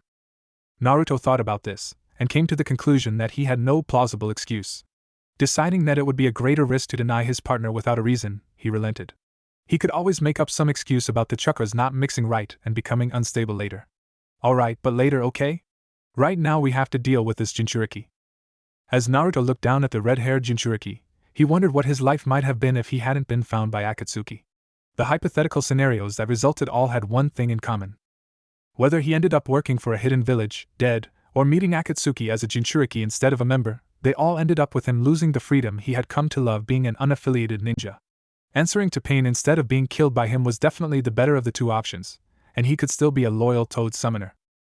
He felt some remorse about fighting the Hidden Leaf, which the Toads were currently allied to via Jiraiya, but Fukasaku had reassured him that there was nothing new about this kind of situation. This had reassured him about the correctness of his actions, but he was still uneasy about actually fighting Jiraiya. The man was also a sage, but with about 50 years of experience more than what Naruto had. He had run the fight through his mind hundreds of times, and he usually lost. He had trained for that fight though, and had developed several strategies to at least increase his odds of survival. Naruto was broken from his mental worrying by two familiar chakra signatures quickly approaching the Akatsuki members. He stood up and jumped off of the bird without ceremony. Deidara stopped and turned to her partner quizzically. I wasn't as thorough as I should have been, said Naruto as he faced towards the two approaching hidden sand ninja. I'll catch up later. Deidara shrugged but decided that Naruto could take care of himself and left. She had only made it several meters when the reason for Naruto's departure became obvious. Give us back our brother! The blonde-haired jonin shouted, emphasizing her point with a large swing of her slightly tattered fan. The boy's slightly broken puppets let out a barrage of saban and kunai that were propelled by the wind. The blast kicked up a massive cloud of sand that temporarily obscured their view, but they remained on guard. They had learned the hard way not to underestimate their opponents, but they were still surprised by what they saw when the dust settled. I had thought you had some common sense when you tried to hide from me. You had just been doing your job, and I had no real reason to add 2 more to the body count, said Naruto, completely unscathed despite the weapons surrounding him and the large gashes that dug trenches in the sand around him. Glaring at the two so fiercely they took a step back, he continued. But now I see I have no option but to rid the world of your idiocy. Naruto's hands were a blur as he ran through the hand seals, clapping them together loudly on the last one. His chest swelled as he reared back to let loose his technique. Sage art, total wave. Naruto forcefully spat out the golden liquid as a veritable wall, leaving no hope of dodging. The girl swung her fan, but the tattered fan could only put up a token resistance against the sage chakra-powered technique. The two were doused in the oil easily, but were otherwise unharmed as the wave passed. They wiped the oil from their eyes in time to see their opponent launching another technique, this one not as harmless. Sage art, majestic flame devastation. This jutsu required only a single hand seal, and was nearly unavoidable. The only downside was the sheer amount of chakra it literally burned through. As a sage though, that wasn't really a concern for Naruto. The wave of flames launched towards his unfortunate opponents, who tried to move out the way.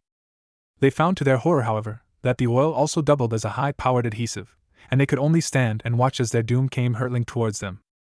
Naruto watched as the flames passed over his enemies, burning the oil quickly and hotly. The flames were quickly blown out by a strong wind though, at least on the boy. Naruto eyed the girl in surprise before she collapsed to the ground. She had used the last of her strength to put out the fires on her brother. It was a meaningless effort though, as Naruto walked up to the boy with the intent to finish him off. He was shocked to see that the boy was not only still alive, but actually fighting to remain conscious. Naruto decided to taunt his opponent a bit more before sending him off, in light of the fact that he had let them go once already. I'm feeling generous, said Naruto, which was a complete lie. So I'll give you a choice. Should I kill you now, or let the wounds kill you slowly? Naruto was impressed by the sheer tenacity the puppeteer showed in actually responding. Fuck off. The response was less than eloquent, and Naruto glared angrily. Insulting him was basically insulting Akatsuki. Out of the respect he had for the organization, even if they would kill him should they discover his Jinchuriki status, that could not be allowed to stand. Now then, said Naruto, emphasizing the point with a solid blow powered by Sage Mode. It might not have been as eloquent as Sasori's poison or as extreme as Deidara's art, but hitting anyone in the back of the head with the force of a wrecking ball would result in death. He leaned down and whispered to the body of the black-clad jonin. He was certainly dead, but Naruto could pretend that he was giving a fellow warrior a bit of reassurance. You were either stupid or brave to fight me like this. I killed you for the stupidity, but for the bravery, I'll leave your sister alive. The wounds will still kill soon her unless the hidden sand has some good medics. It was more stupid than brave anyway. Naruto stood and began to walk away from the carnage he had wrought upon the dunes, leaving one corpse and one unconscious body behind him. He looked around to make sure there was no one watching, and then broke out into a sprint. Deidara could cover some serious ground, and he was running behind. Think we're ready? A pair of onyx eyes looked back at the speaker questioningly, who in turn decided to clarify. To take on them. Akatsuki? Not at all, responded Sasuke grimly, before smirking. I'm prepared to take out the entire organization, but you might want to sit this one out. Sora tried to lightly punch the Uchiha in the shoulder for his smug attitude, but they were both winded from their test, and it came out as a badly aimed swing that swished harmlessly past. Realizing he had no physical strength left, the blue-haired Jinchuriki decided to bring the spar back into the realm of words. Shut up. We totally got this. I've just been training, mentioned Shikamaru, who was significantly less tired than his friends. It's you two that have been trying to match S-rank ninja in such a short amount of time. After the events in the Land of Honey, Sora had begun to take his training far more seriously. Sasuke had joined them after both of his teammates left to study medical techniques under the new Hokage.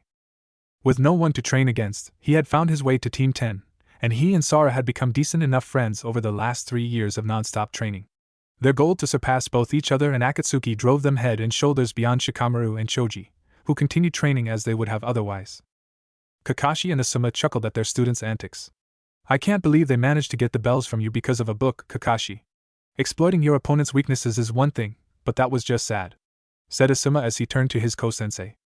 The two had quickly decided to work together in training their pupils to defend themselves against the organization of S-rank ninjas that wanted them both dead. Kakashi wasn't one to be bested so easily, and fired right back. Oh? At least my student isn't better at my technique than I am.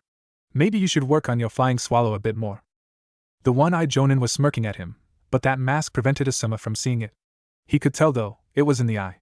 Any further banter between the sets of rivals was cut off by the abrupt arrival of Sasuke's two teammates. Sakura was the better medic of the two, and was the first to speak. Guys, the Hokage want to see us all right now. The urgency in her voice was poorly masked, and the whole group was slightly taken aback by the sudden summons. What's wrong? Choji recovered before the others and spoke up to inquire what was wrong, as befitting his kind nature. Lady Tsunade will fill in the details, but it's something to do with the hidden sand, and Ino trailed off, unsure whether or not to continue. She steeled herself after a moment, and spoke the last dreaded word. Akatsuki? The mention of the S-ranked ninja had the attention of all present. Sora and Sasuke in particular wasted no time in getting to the Hokage's office as quickly as possible. Choji and Shikamaru were off a second later, though with less urgency and more complaining. Kakashi and Asuma eyed each other for a moment, and decided then and there that no matter what happened, they would keep their students safe. Chapter 8. 3 days? Exclaimed Deidara. We stand here doing nothing for 3 days just to move the tailed beasts 20 feet into a statue. Didn't people invent Jinchurikis because stuff like statues couldn't hold tailed beasts? Pain stood in the face of the tirade calmly, then answered in a voice that commanded respect, whether you wanted to give it or not. This statue is uniquely suited for containing the tailed beasts. And unless you prefer fighting a tailed beast one-on-one, you would be wise to follow the 3-day schedule. The statue certainly looked unique, like some kind of demon fresh from the torments of hell. From the bit in its mouth, to the 9 eyes in its head, to the chained hands, the statue was the stuff of nightmares. Besides, it may take less time, with all 10 of us. The seal will be balanced with 10 sources of chakra, and we might be able to speed things along. Elaborated Conan, her amber eyes being the only discernible feature on the projection cast via their rings. Well then, let's get a move on. I hate waiting, said Sasori as his silhouetted figure reappeared on the statue's left thumb. The remaining members of Akatsuki took their places on the fingers that their own rings were placed upon. The 10 S-rank ninjas placed their hands in a simple ram seal, and waited for the statue to do whatever it did. They were only mildly surprised when the chakra flow through their rings increased drastically. It had always siphoned off a little bit to keep them working in case pain had to contact them, but the previous trickle of chakra was incomparable to the flood of chakra it took now. Pain's ringed eyes were full of steel as he formed the seal last, and declared the name of the jutsu. Sealing technique, 10 phantom dragons consuming seal. As if his words were a trigger, which they probably were, the bit fell out of the statue's mouth, and 10 dragons made entirely of chakra descended on the red-haired Jinchuriki that lay unconscious before them. The kazakage was lifted up into the air as red demonic chakra seeped out of his eyes and mouth. Naruto found the entire experience wholly unsettling, mostly because it would be exactly what would happen to him if he were ever found out. He could only hope that Sora had enough of the 9 tails chakra in him for whatever Akatsuki planned to do with the tailed beasts. Haiden, I'll take my winnings in cash after the sealing, said Kakuzu, addressing his partner with his usual gruffness. Unless you've decided to not uphold your end of the bargain. Fuck off, you 5-hearted freak.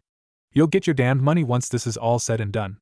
Jashin has no need of it anyway, replied Haiden, though for someone who didn't need the money, he sounded awfully annoyed about letting it go.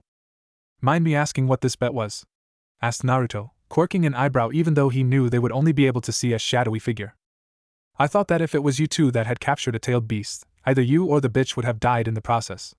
Haiden replied before Kakuzu could, and the Stitch Man was very unhappy about the details of their bet getting out. Kakuzu?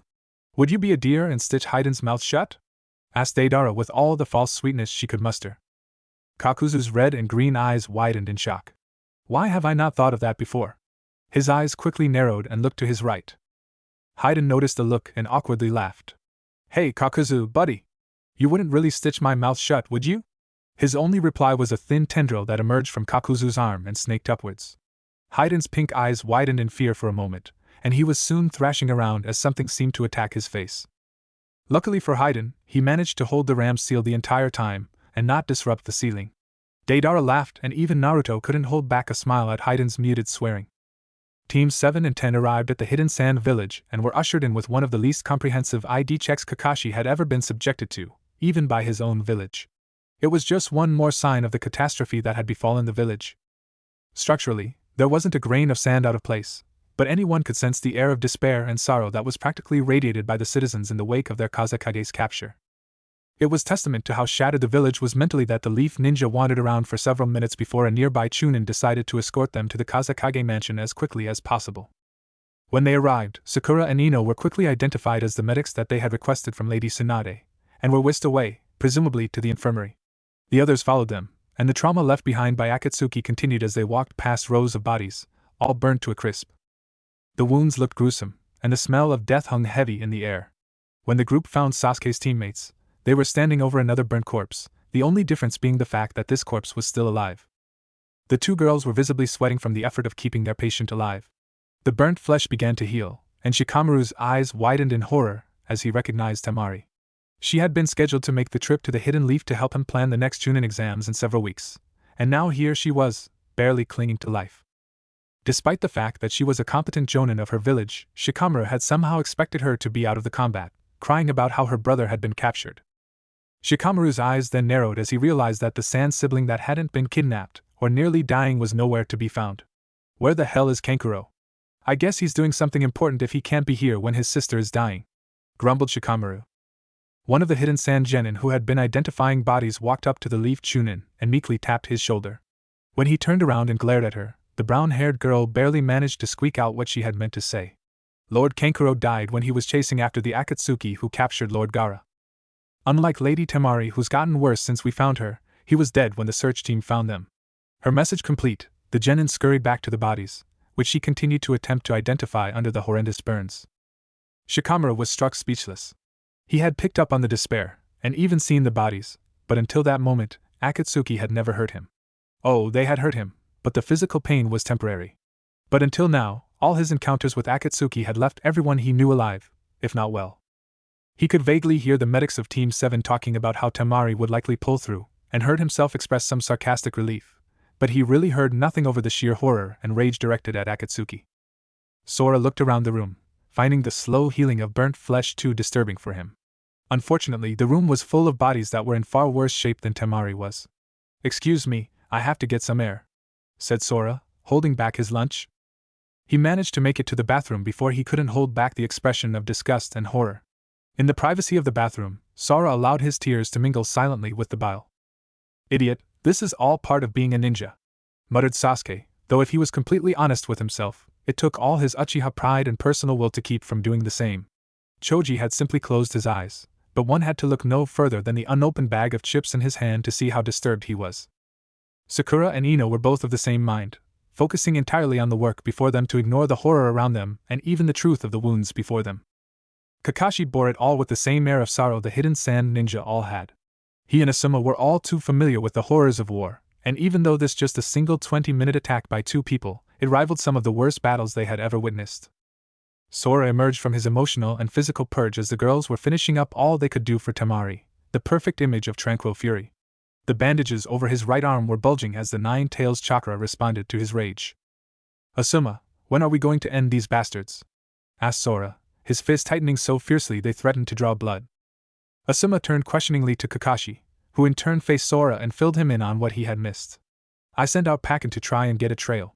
We don't have anything from the Akatsuki members, but they'll be carrying Gaara, and there's no lack of his scent around here, explained Kakashi. He raised his voice to address the entire group. I suspect he'll be back by morning, but until then we all need to get prepared to face Akatsuki. The group trudged off in different directions to find their rooms and rest off the 3-day run to the hidden sand. Kakashi himself let out a sigh, but quickly tensed at the subdued killer intent directed at him. He turned around and found himself looking a woman who didn't look a day under 90 who was glaring angrily at the silver-haired jonin. Deciding to not cause an international incident, or at least start one, Kakashi tried to be friendly. Hello? What can I help you with? The elderly woman glared back at him as if he had done her some great personal wrong. When she did speak, her words were dripping with malice. I suppose you wouldn't remember killing my son among all the murders you've committed. Kakashi tried to keep senseless killing to a minimum, and hadn't killed any hidden sand ninja old enough to be this woman's son, which left him confused and speechless. But if I want to reach the only family I have left, I need to get at Akatsuki. I'll do anything to save my grandson, even if it means working with a white fang. The last two words were spoken as if they were the most vulgar of curses. The reason for this woman's anger, as strange as it was, finally dawned on Kakashi, and he quickly tried to assure the shorter woman. You have me confused with my father. The white fang of the leaf has been dead for over a decade. The woman turned a scrutinizing eye on him, looking at him carefully from head to toe. Just when Kakashi was about to crack under the pressure, she began laughing, though the sound was more aptly described as a cackle. I was just pretending to be senile. Kakashi was certain that she had truly mistaken him for the white fang, but decided to appease the older woman and began to awkwardly laugh as well. The woman slowly backed out of the room, still laughing, and by the time Kakashi thought to ask her what she had meant by finding Akatsuki, the old woman had left. So what are we going to do with the body? Asked Deidara. Do we have to put it some special Jinchuriki corpse disposer or something? The shadowy figures of Akatsuki looked toward their leader, who responded. Decide amongst yourselves. It matters not. The simple dismissal opened the gates for the argument of what they would do with the corpse of the fifth kazakage. Zetsu's white half was the first to voice a suggestion. We should eat him. Before any other member of Akatsuki could shoot down the proposal, Zetsu did it himself. Ridiculous. He would taste like sand. It wouldn't even be worth the trip. Kakuzu was the next to suggest a disposal method. Sell him. The money from a Kage's corpse is good enough. Being a Jinchuriki in addition to that, and he's worth a large fortune. His suggestion was met by mumbled arguments from his partner, who had yet to fully unstitch his mouth. The last valid option came from Sasori. I'd love to have another kazakage. I would have to collect the body before it starts to decompose, but Zetsu could pick it up quickly enough once this is over. The hunched-over puppeteer and the immortal bounty hunter both looked at the two blondes that ultimately had control of the kazakage's corpse. Deidara was torn between the two, and if she was perfectly honest with herself, unsure of what to do now that two of her more aloof seniors were contesting over something she had. Naruto came to her rescue with his sage logic, calm as ever. There's no rush. The body won't be going anywhere for another 2 days regardless. This placated the two Akatsuki members that were vying for the body for the moment. The cavern fell silent once again except for the moans of pain from the Jinchuriki that was slowly having the life sucked out of him. The relative silence didn't last long, however, as Zetsu spoke up again, his voice conveying less of its usual joy and more of its usual frustration. There are two groups of leaf ninja headed towards the base. One is coming from the hidden sand, and the other group is headed from the hidden leaf. If they continue at this pace, oh no! They'll reach the kazakage before we're done sealing. We'll deal with them when they get here, said Naruto confidently. He looked at Deidara, who returned the cocky smirk. No. The single syllable from pain was enough to wipe the confidence off of their faces. They must not be allowed to reach this chamber while we are sealing the tailed beast. We'll deal with them before they reach us. How? Questioned Deidara as respectfully as she could. We can't leave the sealing ceremony, or else the whole thing fails, yeah? How are we supposed to stop them before they get here? I'll need 2 volunteers to buy us some time, preferably members with large chakra reserves, said Pain. Kisame and Naruto tentatively volunteered, wary to be guinea pigs, but confident in the knowledge that no one could match them in sheer chakra reserves. Good. I have a technique that will let you deal with them, while remaining here. Remember, you're going to buy us time, not show off. Kisame and Naruto swallowed in unison, and then felt a third of their chakra disappear. X. Kisame and Naruto opened their eyes together. They were in bodies that were both theirs and not. It was a thoroughly disturbing sensation. Naruto in particular felt extremely strange, and soon realized it was because for the first time since he had perfected the technique, he wasn't in sage mode. The realization made his blue eyes widen before he closed them and stopped moving entirely. The influx of natural chakra jump-started sage mode after several seconds, and he allowed his connection to nature slow to the familiar trickle that kept him in sage mode even when he slept. Man, I haven't felt this weak in years, muttered Kisame, marveling at the fact that his new body somehow still had Samahata strapped to his back. Feels like I'm running at 30%. Naruto stood up, his eyes once more their usual gold. It is strange, but I can still kind of feel my Naruto trailed off as he looked upwards. Looming over the two was the demonic statue of the outer path, and Naruto was standing on the left little finger was Naruto. This is just plain weird. Useful, but weird. Kisame followed Naruto's gaze, and took turns looking at both Narutos. I'd be surprised that this is even possible, but it is leader's technique. I guess we should go take care of those leaf ninja, huh? Suggested Kisame. Naruto was brought out of his shock by Kisame's words. He congratulated himself on not making Pain his enemy, and then answered. Yeah, which ones do you want to take? The ones from the hidden leaf or the ones from the hidden sand? Sharks don't do well on the land, and deserts are notoriously dry. In my current state, I'll take every advantage I can get. You take the sand, I'll head to the forest, replied Kisame. Naruto really didn't care one way or the other, so he went along with the suggestion. The two turned to leave, but Naruto noticed something else out of place about the technique.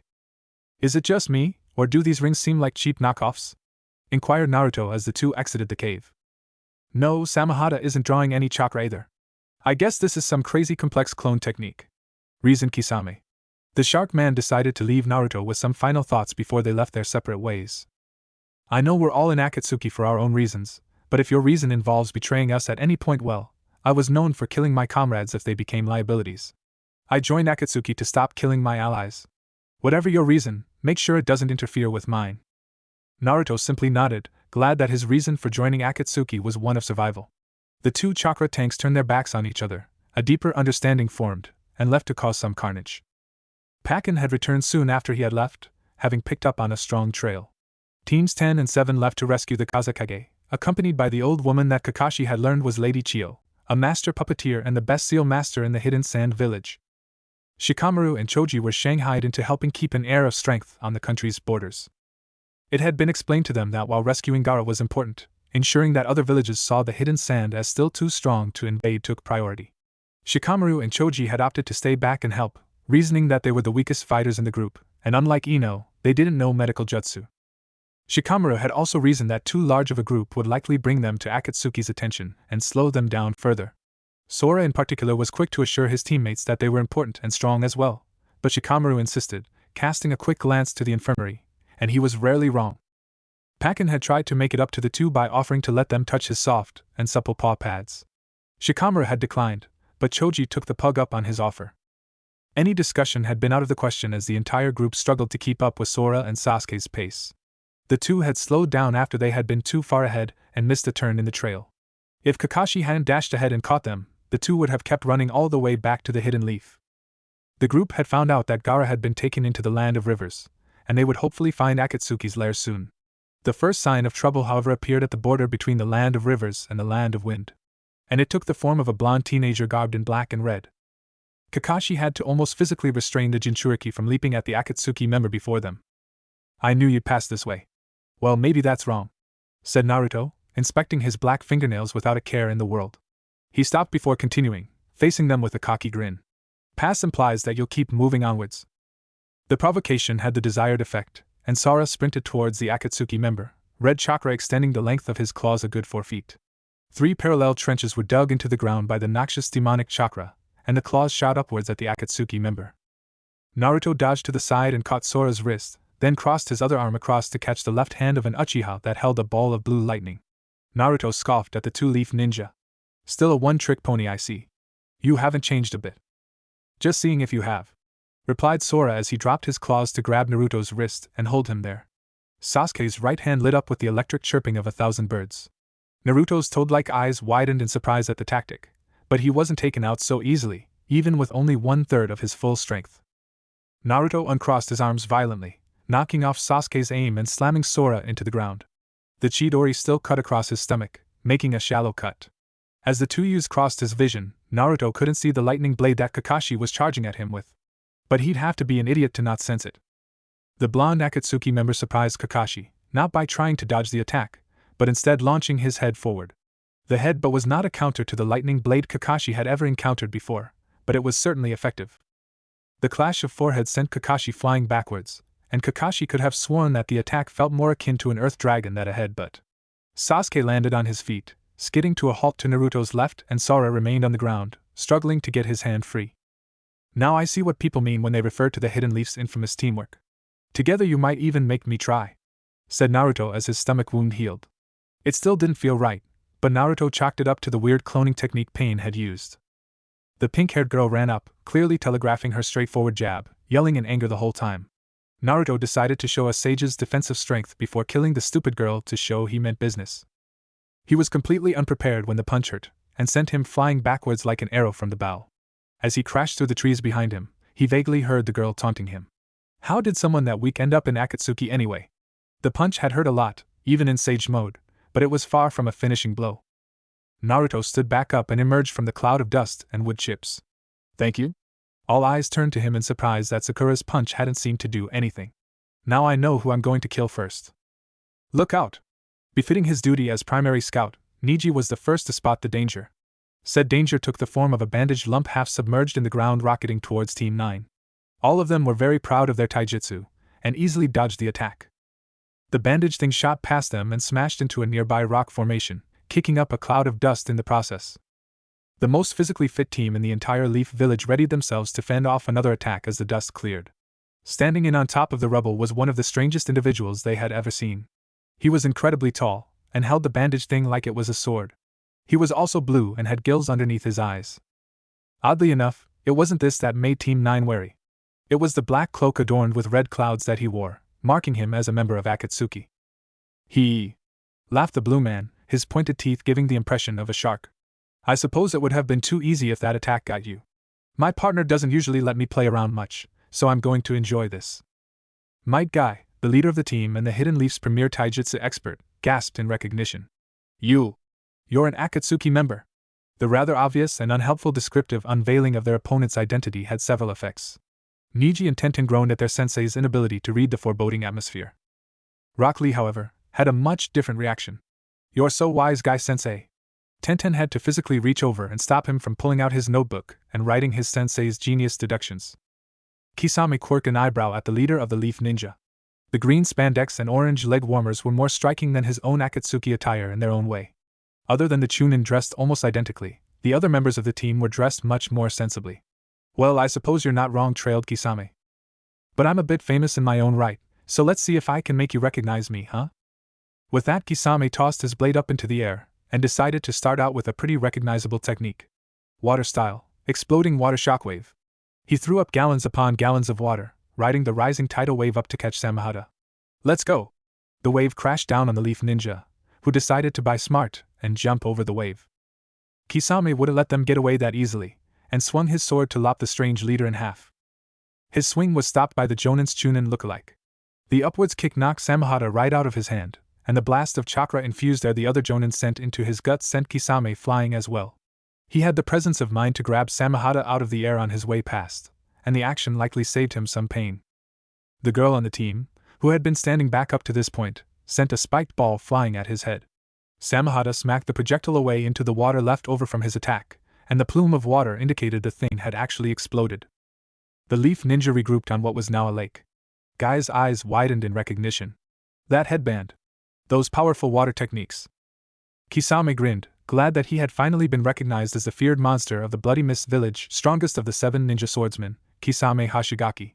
So you finally recognize me, eh? About time. You're a defector from the Hidden Mist village, declared Guy with a dramatic finger point. Tenten and Niji groaned once more, and Lee actually did get the wondrous knowledge down on paper this time. Kisame smiled awkwardly and placed a hand on his head in confusion. Well, again, you aren't wrong. I suppose you're getting closer, shrugged Kisame. Oh well, I've stalled long enough, I'd say. Let's get down to the killing, shall we? Sakura was stunned. Her punches were capable of rivaling her teacher's. They could break boulders easily, win fights in a single move, and this Akatsuki member shrugged it off like he had been hit by a jonin. This guy was unreal, and she could see why even Sasuke was scared nervous. Because Sasuke was never scared. But if he was scared of Akatsuki, she couldn't say she'd blame him. Naruto ran through several hand seals faster than she could blink, and called out his technique. Sage Art, Fire Style, Toad Flame Stream. Sakura could only stare in terror at the massive fireball headed towards her. Luckily for her, Sasuke, Sora, and Kakashi wouldn't just let her get roasted alive. Fire Style, Grand Fireball. Fire Style, Flame Dragon Bullet. Wind Style, Beast Palm Wave. Wind Style, Verdant Mountain Gale. The 2 fire techniques were boosted by Sora's wind, and together the 3 managed to match the Sage Art, and the 2 flames cancelled out. Fire jutsu were among the most intensive, as the literally burned chakra, and the 3-leaf ninja were eager to get the fight to close quarters. Sora's Flying Swallow and Sasuke's unique Chidori Waltz styles utilized their best elements to increase the power of their strikes, and they had trained to use them in tandem perfectly. Asuma and Kakashi ran the Akatsuki member as well, the original versions of their students' techniques readied. Naruto wasn't one to stand around and take attacks like that, not since Asuma's Flying Swallow had proven that Sage Mode wasn't invincible 3 years ago. He stomped on the ground, channeling some Sage Chakra into the strike. It sent large chunks of earth flying upwards to obscure the path of his attackers. Sasuke wasn't one to slow down, however, and slice right through the boulder that blocked his path. Unfortunately, after cutting the rock in half, he found himself face to face with the blonde that had made himself as despised as Itachi. Sasuke guarded himself from a punch that wouldn't come. Instead, his opponent's tongue shot out of his mouth and slapped onto Sasuke's shoulder. The attack was so unexpected that even with the Sharingan's advance warning, he was too stunned to dodge it. The tongue continued to elongate, but it stiffened after hitting Sasuke, and Naruto instead went flying backwards. His plan was laid bare before Sasuke's Sharingan, but he couldn't process it and warned Sora in time to prevent the double kick to the face his rival received for trying to flank the blonde Akatsuki member. The power behind the surprise attack sent Sora flying backwards, and he struggled to land on his feet. The toad-like appendage that was still affixed to Sasuke's shoulder was forgotten, at least until it suddenly slackened once Naruto got his feet back on the ground. The tongue hurtled back into Naruto's mouth, dragging Sasuke along with it. Sasuke tried to cut the tongue off with the lightning chakra still running along his hand, but while he did slice into it, the tongue proved surprisingly resilient. When Sasuke got close enough, the tongue detached, and Sage Mode Punch met with Chidori in midair. In the end, Sasuke was still in midair, and Naruto could brace himself against the ground. Sasuke was sent back through the air the way he came, but with significantly less damage than if he had been hit directly. Naruto drew 2 kunai, and ran his chakra across them. The potent Sage Chakra turned them to stone, and Naruto sent the stone kunai towards the jonin charging towards him. Asuma went to cut it in half with his wind chakra-enhanced trench knife, and Kakashi tried to slice it in half with the lightning blade in his right hand. They were surprised when the pain informed them that the kunai had instead cut through the elemental chakra like it wasn't even there.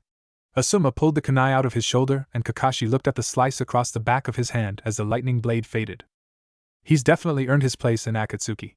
He countered our jutsu with just one of his own, marveled Kakashi, who had until now only seen a glimpse of the blonde 3 years ago.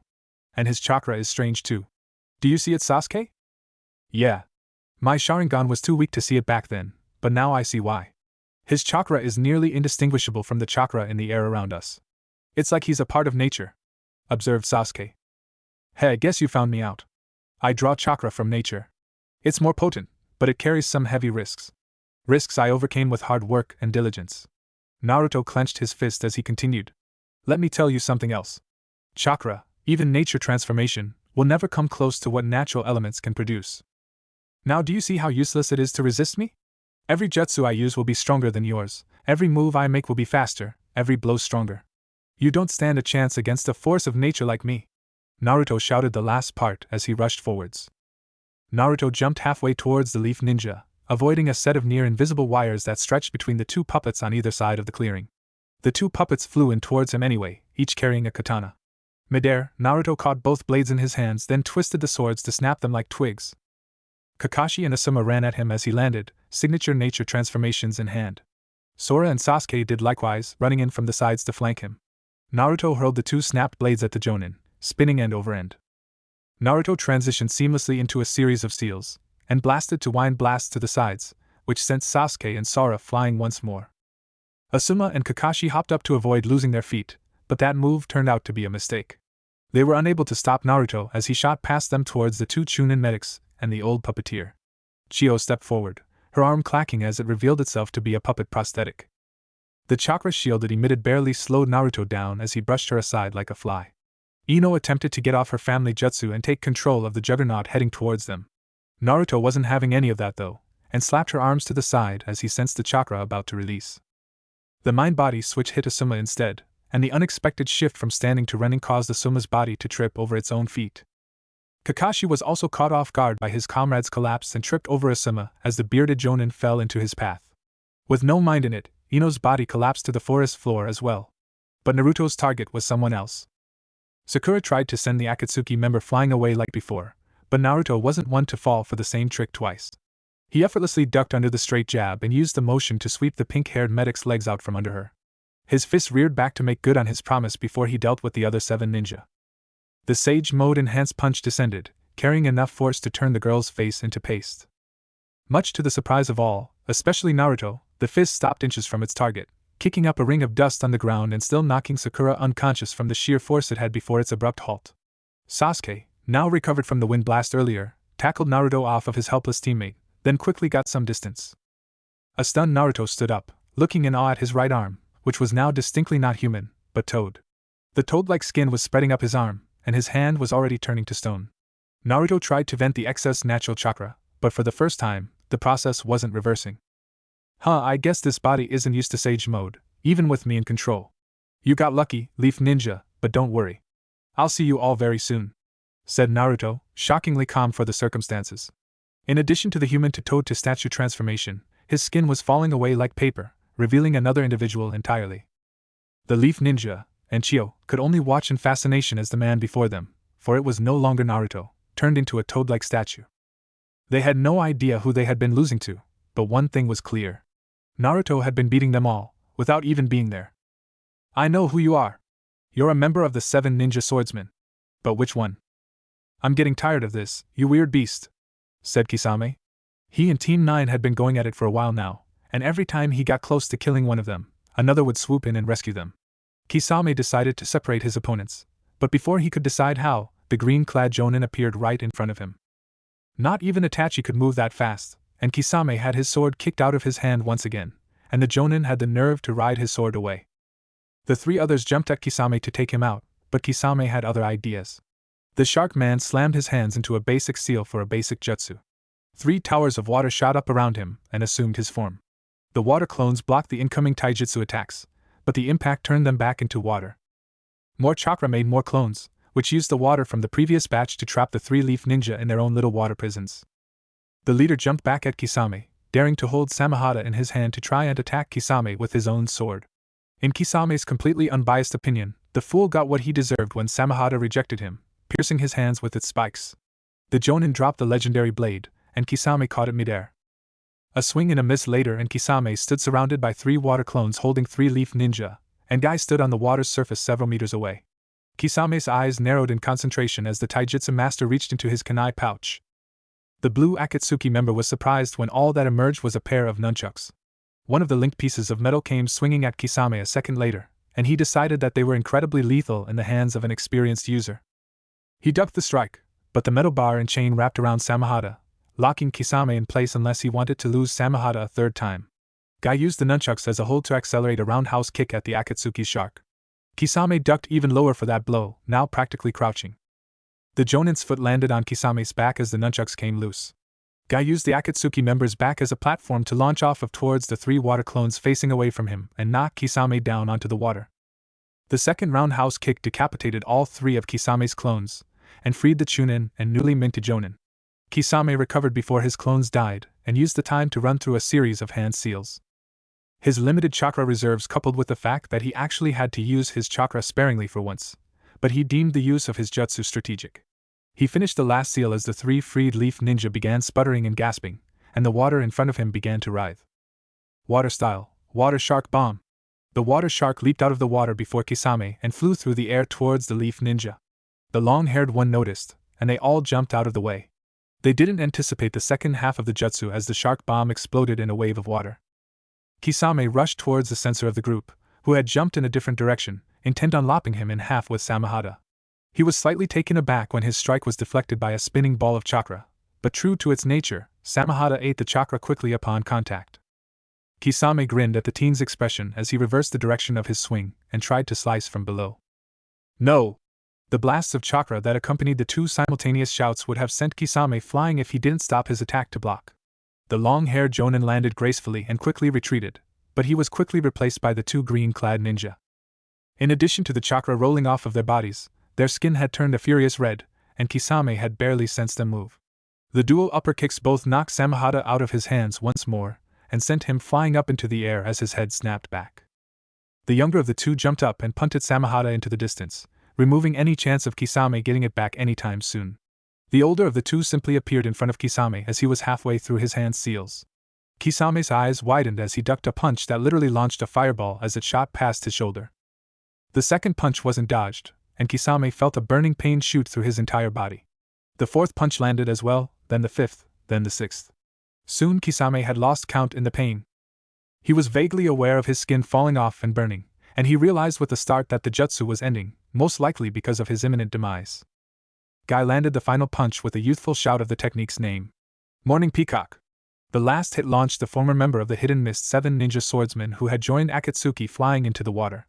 The supplier of its chakra undoubtedly dead, the chakra-generated water began to evaporate and disperse at an accelerated pace. Soon Team 9 stood once more on solid ground. Guy looked down at the body of his opponent as he allowed the 8 gates to close. Guy's eyes widened in shock as he looked at the corpse of a man who was not tall, blue, and wearing a slashed hidden mist headband. I don't recognize this man at all, said Guy, trailing off as he fell into a chakra exhaustion-induced sleep. Kisame and Naruto opened their eyes at the same time to see the other 8 members of Akatsuki as shadowy figures, illuminated only by the light of a dying Jinchuriki. Naruto noticed that while he had been fighting the leaf ninja, his body had stopped gathering natural chakra.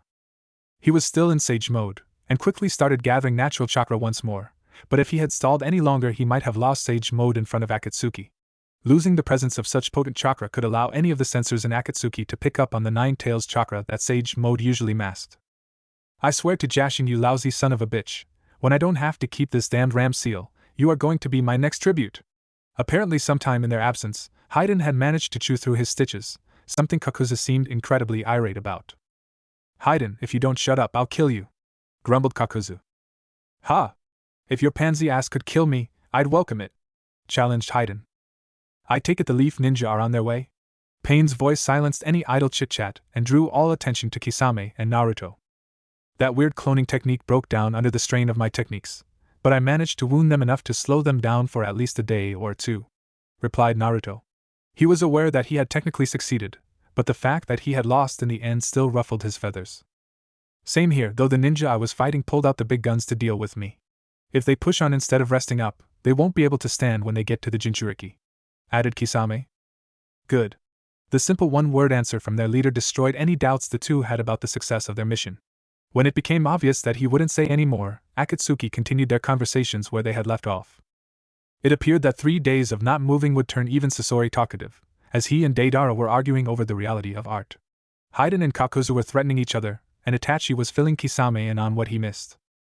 Eventually the topic of conversation turned to previous victories. Deidara's best art was first to be told, though that was quickly topped by Sasori's fight against the third kazakage. Kakuzu's battle against the first Hokage blew even that out of the water, amazing everyone with the power of Hashirama Senju and the knowledge that Kakuzu had somehow survived. Haiden's most recent slaughter failed to upstage the fight with the god of ninja, and Haiden went back to swearing profusely at his partner under his breath. I once defeated 70 of the Hidden Leaf's elite ANBU and Hanzo the Salamander in a single move, ripping their souls from their bodies and feeding them to this very statue. Pain's entry into the storytelling contest stunned all other members of Akatsuki to various degrees. Whether it was the power he must wield in order to accomplish the boasted feat, or the fact that he had deigned to tell them remained unclear. When the silence was broken, Akatsuki stayed far away from the topic of past conquests.